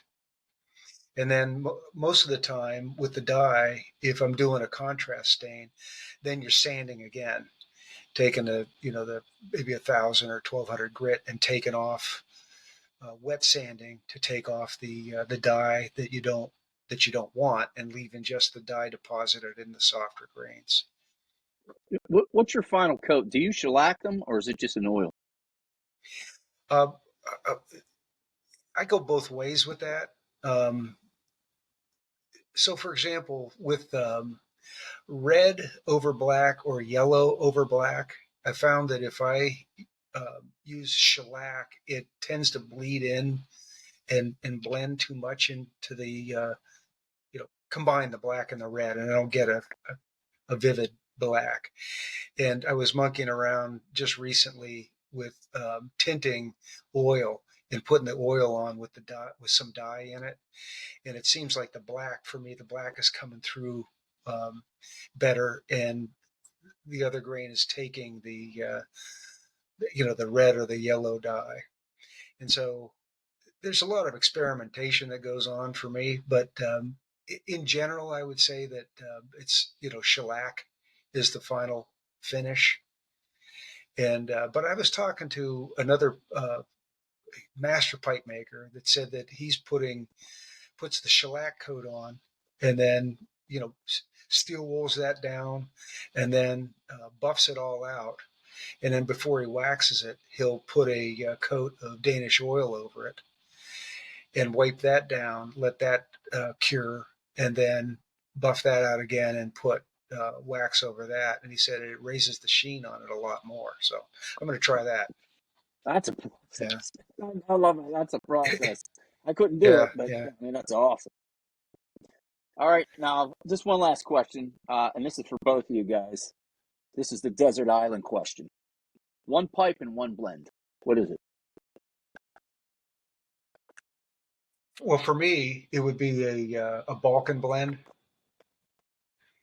and I would probably have one of my Danish eggs, because number one, I have a few of them around. I probably have them with me, but I like the balance of it, of a bent Agree. pipe as opposed to a straight pipe. I've got a lot of straight pipes, and I'll smoke them when I'm working, and it's if I'm going to put it down and let it dry, and then go to another pipe, I'll generally pick up a bent pipe, and it's amazing the difference in the toe on my jaw with that. It's just easier. I don't feel like I'm fidgeting with it so much, moving it from side to side and that kind of thing. So, Okay. yep. Jim? For me, there are two blends. You could give me either one and I would be fine. And really, that's narrowing it down. And I don't make the two for this particular conversation are not blends that I make. So, Mac Baring's Acadian Perique, which I absolutely love, Yeah. and Savinelli's Senza Cipriati would be my two desert islet blends of things that I don't blend. Absolutely love them. I'm with Tim. I prefer bent pipes, and to narrow it down to, um, I won't talk about the number of pipes I have, but it's crooked and it's 3 digits. But I have Tim. The first pipe I got from Tim is kind of like a bent brandy that I absolutely love, which would be pipe 1A, and then pipe 1B is a 7LE 645 KS that my daughter and grandkids gave me. And one of those 2 pipes, I'll be happy for the rest of my life. So Nice. And if you're asking if it's 2 blends that I make, I would tell you Palo Torcido or Port Marion. Those. So there's 4 blends, 2 pipes. Life's good. So you think Port Marion is your bestseller? it varies. I don't track that as much as I should, but it's been extremely popular. Um, I have a couple of customers that order it a pound at a time. So if we just went by volume, then probably Port Marion would be on the list. If it's individual jars, there are a couple. It comes and goes in waves. So like when I made Savannah for Terry, it kind of caught fire there for a couple of months, where I think I sold 3 pounds of it. Which when you're talking about 2-ounce jars, that's a lot of 2-ounce jars. It's a lot of minutes there. Yeah. Satanic Panic, which was Mike from Pipe and Tamper's blend. Cool blend. Yep. Meteora that I did for the Pipe and Tamper podcast was extremely popular. There's really no rhyme. Navy, the one Navy cut that you had. Colin Bay Navy. Colin Bay. Colin Bay, yeah. That's a big. It was a big seller too. I took this. Yeah, Spurgeon Piper promoted that. We're just talking over each other because that's what we do, because it's fun, and I've been drinking. So, get over it, Caleb. It's just how we do this podcast. But Spurgeon Piper did a review on it, and it was one of his top 5 blends for 2022, and it was on fire for a good bit. And when people want a Virginia-only blend, I recommend Colwyn Bay, because the Navy topping on it isn't overpowering, and you get the Virginia flavors coming through. One of the things that I try to do is I follow the European model. I do not want anything that I put a topping on to detract from the tobacco. I try to have it be the condiment. It's the salt, it's the pepper, it's the ketchup, versus, this is a vanilla flavored aromatic. I try to avoid that. So, no, I agree. Yeah. All right. My son started smoking a pipe a little bit, and he told me some of the stuff he started smoking. And I was like, "Yeah, don't do that. Come over to the house. I'll give you. I got a lot of stuff to give you."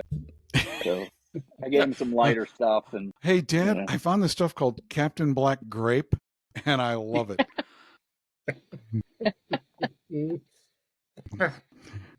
Juice and fruit. Yeah. Yeah.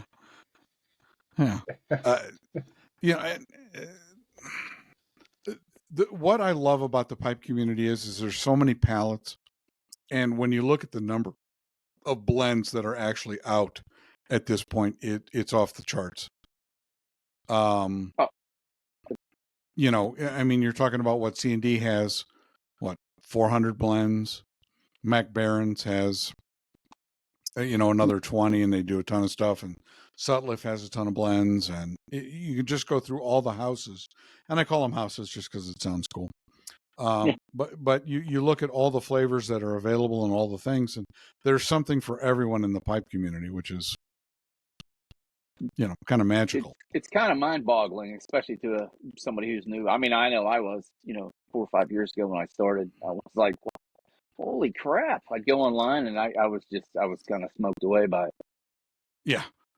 Oh, let me just go on Pipe and Tobacco, or, Smoking Pipes, and see what, oh Lord, and you're looking at just the different houses, and there's like 70 of them. And I'm like, okay, well, I'll click on this, and Start with the sample packs. That's what I always say. Get a little samples, an ounce here or there. See what you like. Well, exactly. Personally. Exactly. You gotta start somewhere. That's right. That's right. All right. Do you have any more questions for Ask Us Anything, Noah? Because I didn't post anything to Ask Us Anything because I knew you were going to be on. I knew you were going to have a ton of questions because I got one more question for you guys. So when you get a plug or a flake or whatever you want to call it, do you cut it and rub it out per bowl, or do you rub out the whole plug? Because I was listening to Brian Levine's podcast, and he was talking about how he does it. He gets the whole plug out, cuts it, rubs the whole thing out. Or do you do it individually, bowl at a time? I do it a bowl at a time. Yeah. Yeah, and here a rare disagreement. So when I make a blend, I will rub the whole plug out. And I've tried. So Pear George, who I think is one of the finest blenders on the planet, from Mac Barron, had this video on smoking flake, where you just fold the flake and put it in your pipe and smoke it. Yeah, no, that wasn't for me at all. I think it. Yeah. I didn't like it, and I will rub it out. And for me, as a blender, it's a more personal thing, because I when I cut a cross section of it, it's like, okay, well, let's rub the whole thing out, see what it looks like, see what it what the flavor looks like from top to bottom of the bowl. From when I tear the plug apart, and I'll rub it out and say, okay, I like this, I like this. And in fact, one of the reasons I went to the 0.08 millimeter heavy duty shredder is because I like a finer cut, because I think the flavors meld better. So I agree. Just where I'm at this point. All right. Anything else, Noah, before we get on to the worst song ever contest? No. I'll save questions for later. Excellent. Well, Bishop Pipes was kind enough to send us this fantastic Eric Nording built, and this is a large bowl pipe. It's absolutely gorgeous. You can see the Eric Nording logo on here if I put it close enough, perhaps. That thing's cool, man. Wow. Yeah, and it's a natural finish pipe. It's absolutely gorgeous. Has a little bit of plateau top on it. And the deal for this contest was send us the worst song. The song that makes you cringe. And when I posted the video, I put Debbie Boone's Light Up My Life, which those of us that grew up in the era of AM radio know that song got more airplay than it ever deserved, and it was terrible. And I hate it. Yeah, but nobody brought up. Can I offer We Are the World, We Are the Children? You can offer that up. Now, I do want to say that's a bad song.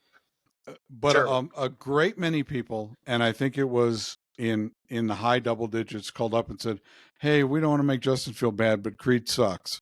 Yeah, I don't like Creed at all.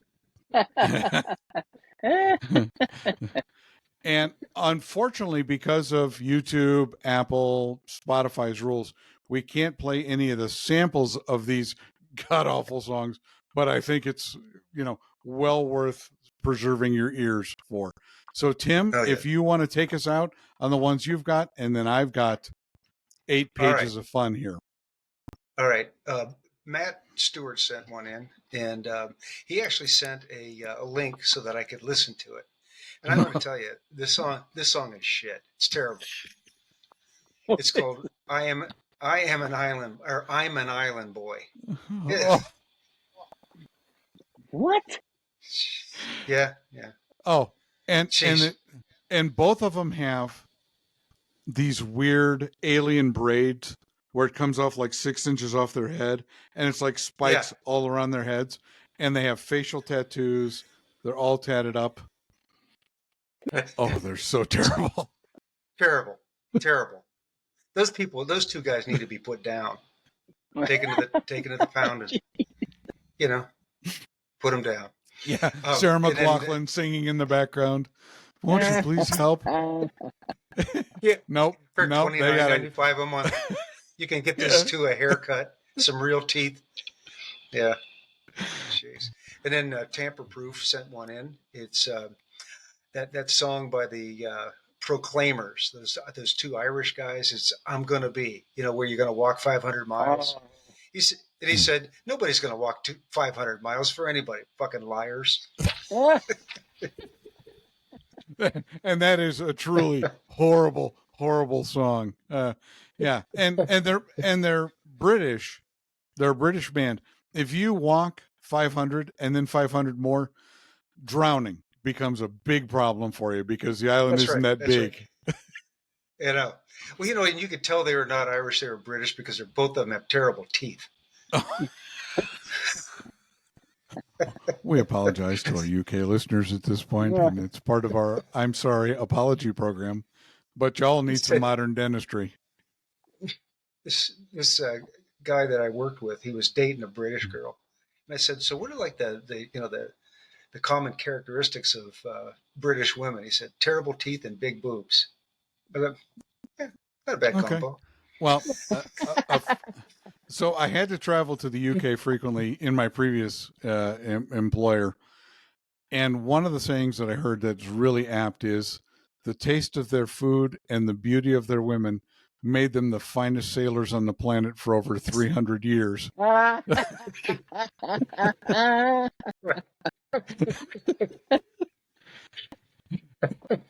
if you have British cuisine. Yeah, I wouldn't call it that. Cuisine. Not a word I would like use boiled to describe food. it. Because that's where the term gruel came from. Everything's a pie. Everything's. Yeah. I've had eel pies. I've had all kinds of pies. Yeah. I had breakfast for the first time in the UK, and it's like, oh, look, they put fungus on my plate and beans. Why is there a giant mushroom and beans for breakfast? Oh, because we like to start the day with flatulence. Oh, okay. Well, carry on then. I'm just going to eat the eggs and bacon, and I'll be good. It's going to be nothing but rainy all day. You start out terrible. The day's going to look up. Yeah. How was your day, honey? I had uncontrollable flatulence till lunch, and then I died. So, James Watson, I got a brand new key by Melanie. Remember that shit? Oh, he said it's God. catchy. He said it's catchy like a fishhook in the eye. And then Glenn Moon, Barbie Girl by Anga. Says it makes him want to fill a pool with napalm and light a cigarette. Oh, and then Terry Brewster, he said Shark Tank. He said, who would write such a thing? Oh, Baby Shark. Baby Shark. No, not Shark Tank. Baby Shark. Baby Shark. Yeah. Terrible. Terrible. Adam Pyle. Oh, here's a terrible song. Adam Pyle said, Gilbert O'Sullivan's Alone Again. He said it'll wreck your week. I hated that song. It went on and on and on and on. Well, over and over and over again. Oh, here's a guy got stood up at the altar. Dad dies. Mom dies of heartbreak because dad died. Oh, this is a cheerful song. Why don't I just jump out of the car now? I know. Okay, let's see. Dave Shane from the Pipery. Shania Twain. Man, I Feel Like a Woman. He said it may be the song that started the American decline. All right. Those are mine. Okay. And those are some terrible, terrible songs, no doubt. So Malcolm Pipe Shop. So first off, these are from Instagram, and then we'll get into the Facebook. Achy Breaky Heart by Billy Ray Cyrus. I don't know. Terrible. Yeah. Ever. Yeah. Don't Tell My Liver, my achy breaky liver might blow up and circumcise this man. Why is it the worst? Because I guarantee you just sang the song in your head and it will never leave. Attaway, Malcolm's Pipe Shop. Brad the Bearded Viper, hating a little bit on Thin Lizzy. I I freaking hate the song. The boys are back in town. They just keep singing the same thing over and over and over and over. Yeah, Brad, that's a bad one. The Heretics Pipe Club from South Carolina. God love you guys. Christmas Shoes. I had to look the song up because I hadn't heard it before. And if you listen to it, you'll understand why Heretics Pipe put it on there. Mom's in a hospital, dying of some disease. So dad leaves Junior home alone, and he goes peddling for a pair of shoes for Mama to wear in case she meets Jesus. What? Oh, it's so dreadful. Bad parenting, bad theology, bad grief processing, bad. Yes, Heretics Pipe Club, we agree. Curmudgeon Piper. What color shoes? They don't bring that up in the song, but it's just bad. It's bad. It's bad. Curmudgeon Piper. I know people might come for my head, and that's okay. Imagine by John Lennon makes my ears bleed. Hokey, watered down, touchy-feely, hog slop of a song. And it's the worst because some folks get so sucked into the goopy lyrics that they actually push for it to be a new national anthem. Hashtag stop the silliness. Thank you for letting me get this off my chest. Curmudgeon Piper, that is an awful song. And I can't tell you the number of times that I've seen, oh, look, here's a park bench in Arizona that has the lyrics for Imagine on it. Yeah, no. Cart Havens, Sarah Brand Red Dress. This young lady has good intentions, but once you listen, you'll understand why it's bad. So that you know, I was off this weekend and listened to all of these songs because I couldn't find my pliers to rip the chest hair off of myself. Sarah Brand Red Dress is terrible. And again, My Most Fabulous Life, Christmas Shoes. Can a holiday song be so maudlin and at the same time so gratingly cheesy? I'll never comprehend. Yeah, we agree. I've never heard that thing. Oh, Thank God. Yeah, just don't. This is one of those where, oh, I just have to try. No, trust me on this one. It's bad.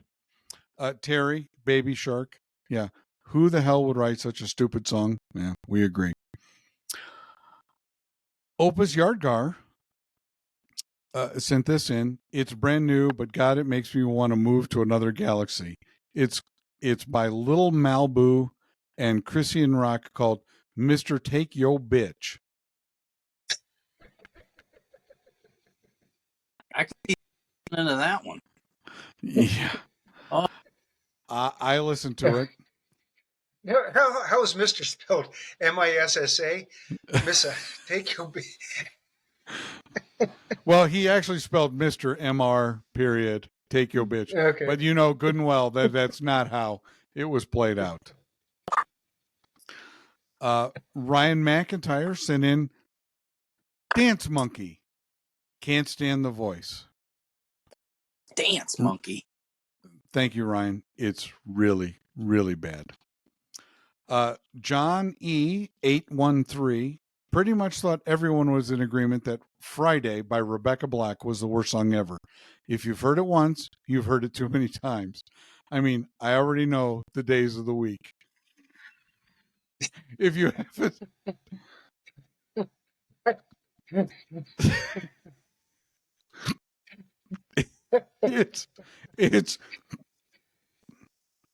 it's really breathtakingly awful. And it has like 8 million views on YouTube, which I don't understand because it's like, oh, 8 million different people listen to the song, because I can't imagine anybody getting through 30 seconds of it. But it's bad because she kind of recites the same, it's like, it's Monday, it's Tuesday. Oh God, it's awful. Terrible. Radio Slug or Tiger Slug Radio Unlimited version 7.7, Broken Cyanide, Free Axe. AI could never make such a cringeworthy song, and he sent the link to it, and I clicked on it. Thank you. You don't need to send me the link. Oh, God. Well, I had to so that I could actually provide commentary for these songs, and they are breathtakingly awful. ERAM82, Tom Green, the unfunniest comedian to ever walk the face of the earth. The Bum Bum song. It was supposed to be comedy gold, but every time I heard it, I wanted to punch him and myself in the face. I'm not a big Tom Green fan for any reason whatsoever. Propaganda Moose. I see several great submissions. Personally, it would be Careless Whisper by George Michael. Simultaneously, the song makes me want full volume while I drive off a cliff, and my spouse has repeatedly threatened to do so if it wasn't turned off. Yeah, Careless Whisper. No. Zombie Runner came up with this gem from the 80s from UB40. My absolute worst song is Red Red Wine. Every time that came on the radio, I wanted to drive off a cliff. Yes, it's a reoccurring thing. When these songs come on, just go ahead, point it at the nearest bridge abutment, put the hammer down, and let her fly. Yeah, just go. That was not my... No. Yeah. No, that's a bad song. Black Eyed J02, Rick Astley, Never Gonna Give You Up. How many people have been Rickrolled? Oh, click on this link. Oh, yeah. Never Gonna Give You Up. Yeah. That's a one. Yeah. 408S Wander, or 408S Wander, wrote a wonderful description. The worst song ever written is Wonderful Christmas Time by Paul McCartney. Love him or hate him, this song is the laziest written piece of garbage ever put to a mind-melting staccato rhythm sympathizer. The mood is right, the spirit is up, we hear tonight, and that's enough. Yes, that is enough.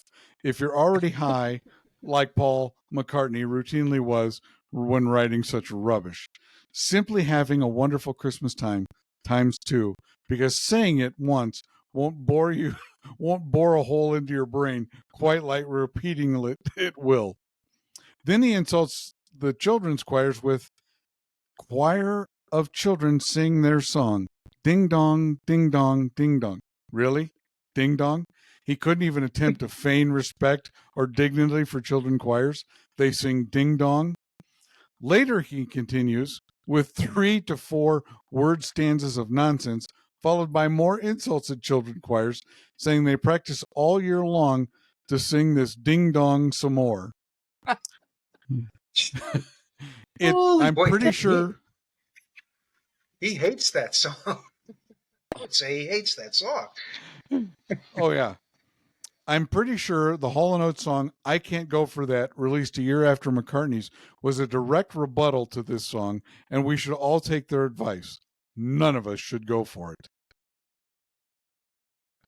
What a spectacular write-up. 408 S. Wander. That is breathtakingly good. Right. Somebody doesn't have a day job.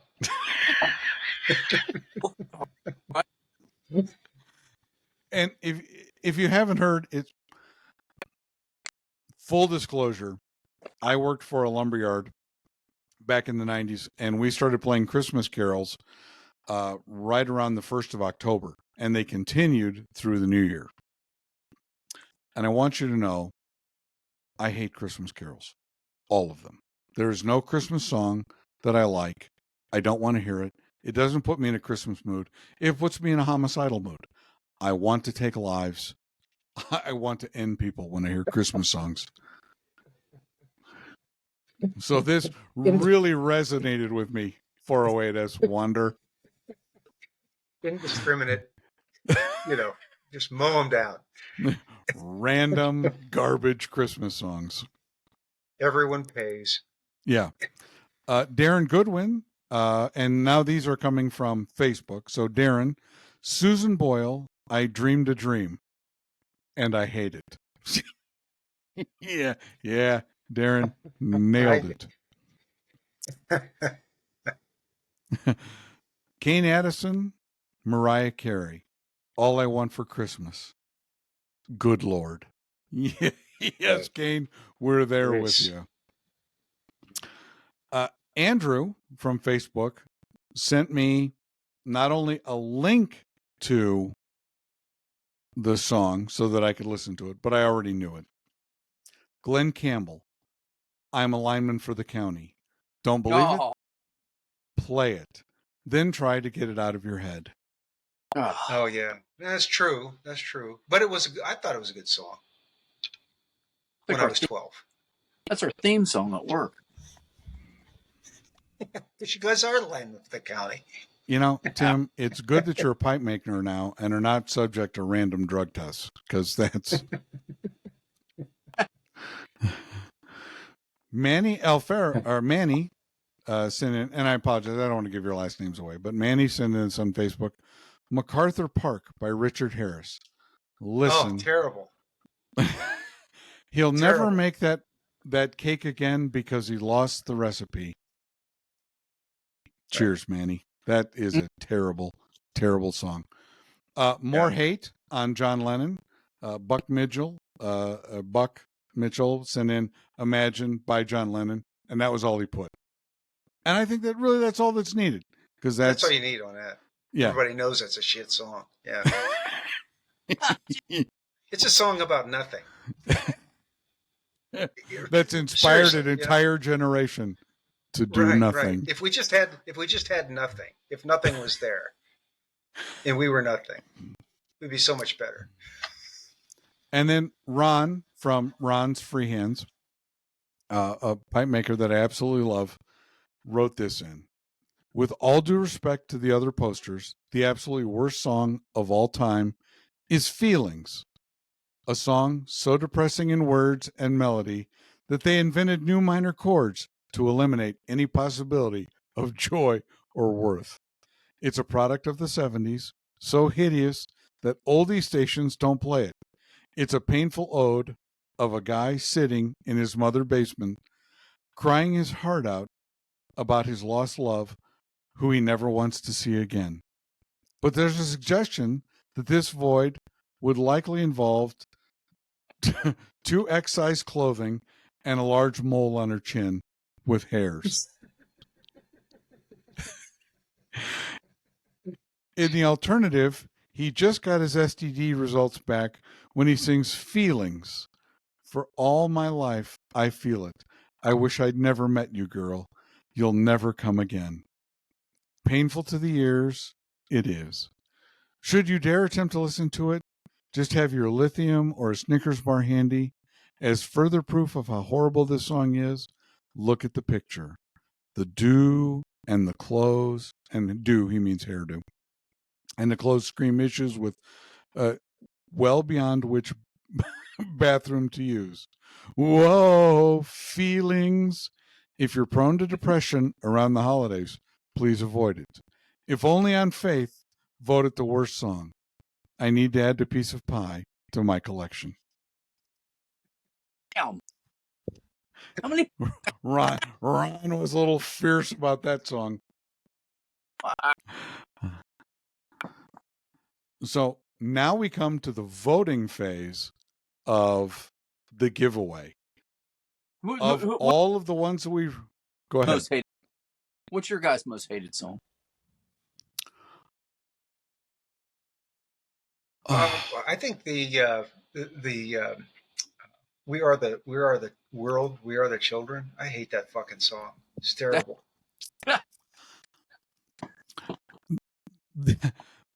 There was a movie back in the 80s called Better Off Dead with John Cusack, which I thought was a fantastic movie. And his girlfriend breaks up with him. He gets in his car, and it's all breakup songs all the time. And I thought that was just a hilarious segment in the movie because, it's like, oh, yeah. Hey, how are you guys doing today? Great. Oh yeah, here's a song about breaking up with your girlfriend. Yeah, drive off the just right into the abutment.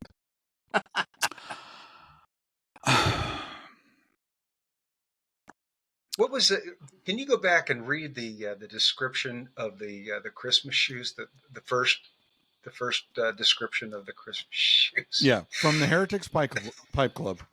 Christmas Right. shoes. Mom is in a hospital dying of some disease. So the dad leaves Junior alone and to go peddling for a pair of shoes for Mama to wear in case she meets Jesus. Bad parenting, bad theology, bad grief processing, bad, bad, bad. See, that whole presentation really kind of stuck with me. I that one would probably be the top vote for me. All right. Wait a minute, is it Christmas though? In Jimmy's world? Yeah, the name of the song is Christmas Shoes, and right. Okay. Mom's dying. I'm going to go out and peddle some some stuff to get Mom some shoes in case she meets Jesus. Yeah. What the actual F is that? That one's got my vote. Yeah. You ask what my least favorite song is? It's Debbie Boone's "You Light Up My Life." Oh, that's and right. here's why I hate it so much. When I was a young lad, my parents divorced when I was very young, and my mother thought that it was fun to take her 8 and 9-year-old son antiquing. So we would go to yard sales and estate sales. And I was trapped in a vehicle with only AM radio, and WLS in Chicago apparently felt the need to play this song about every 18 minutes. And I would try to like burn my veins with the cigarette lighter. No, you don't light up my life, Debbie, at all. You make me want to take lives. You make me want to get the keys out of Mom's purse and drive this car through a crowd. It's so terrible. And had her name been anything other than Boone, this song never would have seen the light of day, ever. And yeah, she's a girl whose dad wears white shoes. Yeah, it's bad. It's really bad. I really like Ron's rant on feelings, because that is another equally terrible song. So I guess the tiebreaker goes to Noah at this point. So Noah, I voted for Feelings. Tim voted for Christmas Shoes. Noah, break the tie or add to the tie. Which one is your least favorite of this list? I'm going to go with Feeling.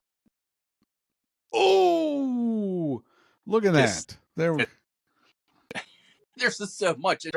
Fair enough. That's bad. That's bad. I'll give it to you. I understand that our audience skews 45 to 65. And there's some songs that I'm a little disappointed that didn't pop up. The Steve Miller Band, never been one of my favorites. And the one where he rhymes Fly like an eagle. Well, that's bad. And Abracadabra, I want to reach out and grab you. No, Steve, I want to rip that guitar off your shoulder and beat you with a hammer. Yeah, bad. Or the one where he rhymes with "That's what the fax is" with Texas. I can't even. I try to block that one out of my mind because that's also a terrible song. Just awful. I gotta any Beach Boys song. I can't do it. Yeah, right. Okay, and here's where can I go ahead. Well, can I offer why I thought the Christmas shoes thing was a good one? It was it put me in mind of the Jimmy gets to the hospital I'm running this scenario in my head where Jimmy gets to the hospital and, all of a sudden he's just crestfallen because, mom's gone to meet Jesus and she never saw her new shoes. In fact, she's going without the shoes. And, and somebody comes in, what's the matter, Jimmy? He goes, oh, it's been a bad day. Oh, yeah. Well, he says, but I got bad news and I got good news. He goes, what's that? He goes, well, the bad news is, Jimmy, your mom's dead. But the good news is you got a new pair of shoes. They're a gorgeous set of flats. So when you meet Jesus, No.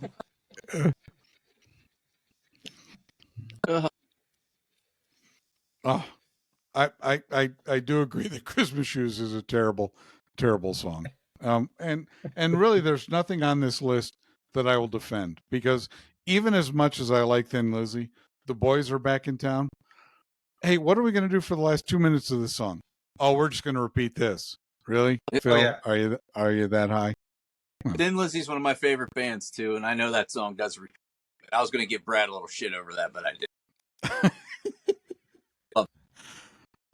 Yeah. Hair of the Dog by Nazareth. Now you're messing with the son of a bitch. Hey, have we thought about expounding on this? No. This is we're just going to repeat this through the song. Right. That's all you need to know. You're messing with the son of a bitch. And here's where I'm going to lose all the listeners. There's no song by the Beatles that the Beatles did that I like. I hate them all equally. I thought they were the most overrated band on the planet. And the song that I hate the most by the Beatles, oh, isn't it good? Norwegian Wood. Really? Seriously? Oh, yeah. How effing high were you guys? So terrible. I was never a big. My mom was a hippie and always played the Beatles when I was a kid, and I think that's by the time when I came around to be a teenager. But no Beatles stuff. Yeah. No. They're non-starter for me too. Yeah. My brother-in-law and I had a conversation about 20 years ago, and he goes, Beatles or Stones? Oh, Stones. It's not even close. When the Beatles were doing Norwegian Wood, the Stones were doing Paint It Black. Huh. Musical garbage, musical genius. Right.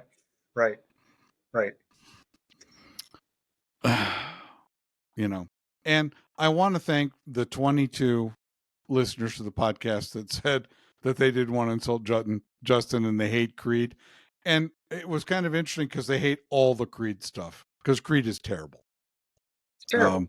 Yeah, it's just... Well, that guy talks like he's got a marble in his mouth. Or sings like he's got a marble in his mouth.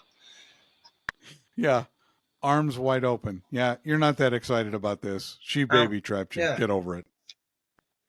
Excellent. Excellent. All right, so we're going to give the pipe to Ron at Ron's Freehands. Ron, congratulations. You won for the most terrible song submitted, and I'll get that out to you in a day or two. Awesome. Yeah, very exciting. Do you guys want to see a birthing of a blend? Because I have 2 blends coming out of the presses, and I've even gloved up. Oh, so the first one coming out is the new Bishop's Pipes blend, and these are mine samples, not the samples going out to Mike, because I just put them in the press on Saturday. But because I'm the blender, I can take them out early for my samples. How long have these? I'm sorry, what was that? How long have these blends been in the press? I put these in on Saturday night, so a day and a half. Perfect puck. Look at that. Isn't that good? Yeah. And this has but it smells good too. Oh, yeah. This has the Turkish bitters on it. Oh, yeah. Mike, I think this is going to fit the bill for you. And I've been using the new Ripe Virginia, which I've absolutely fallen in love with. I think it's the best Virginia available. My wife doesn't know this, but when she listens to the podcast, she's going to find out there's, I have, I think 4 pounds now, and there's 4 more pounds coming because of a Black Friday sale. So Nice. you're going to see ripe Virginia in a lot of blends going forward. And then I have a blend that I made for Jay. Jay was kind of specific. He wanted something pertaining to, fly fishing and, having a burley, something that has a strong taste in the morning. So I sent him a recommendation, and we're going to call it Creekside Morning. And it's coming out of the pipe. So it's burley with some ripe Virginia, and it's topped with Aztec chocolate bitters. So it's got kind of a coffee. Wow. It should have a coffee flavor to it. So let's take it out of the press and see what we got. And here we go. Oh, look at that. I'm just throwing things around my office. Oh, look at that. Just a gorgeous puck. Oh. Now, Jay, I don't want to take your opinion of stuff, but this is a breathtaking tin note on this. I absolutely love it. I think you're going to love it, but we'll find out here in a couple of days when I take yours out of the sample and mail it to you. So, excellent. All right. So, Great. We've opened up 2 blends. We've done the worst song. Noah won a new pipe in Tim's pipe contest. We did Ask Us Anything. Look at this. What a fantastic show. And we've only been on for 6.5 hours. So I know. Way past everybody's bedtime. Said at the beginning of the show, we should have said, hey, you're going to want to pack a sandwich. Yeah. Pack a lunch, kids. This one's going to be long. Right. Bathroom now because we're not stopping. That's right. That's right. That's right. We don't know where we're going, but we're making good time. Damn it. Dad, are we there yet? No, we're not. Get over it. Hey, and everybody that's watching, if you're still with us, like and subscribe to this show, to the podcast. That'd be really cool if you would do that. It helps us. I don't know how, but it helps us. Yeah. Or tag it up on Instagram and put it around and let some other people know. That's right. Feel free to share. We're not ashamed of what we do. Well, at least at the time we're doing it. Sometimes after we listen to the show afterwards. Yeah, Yeah.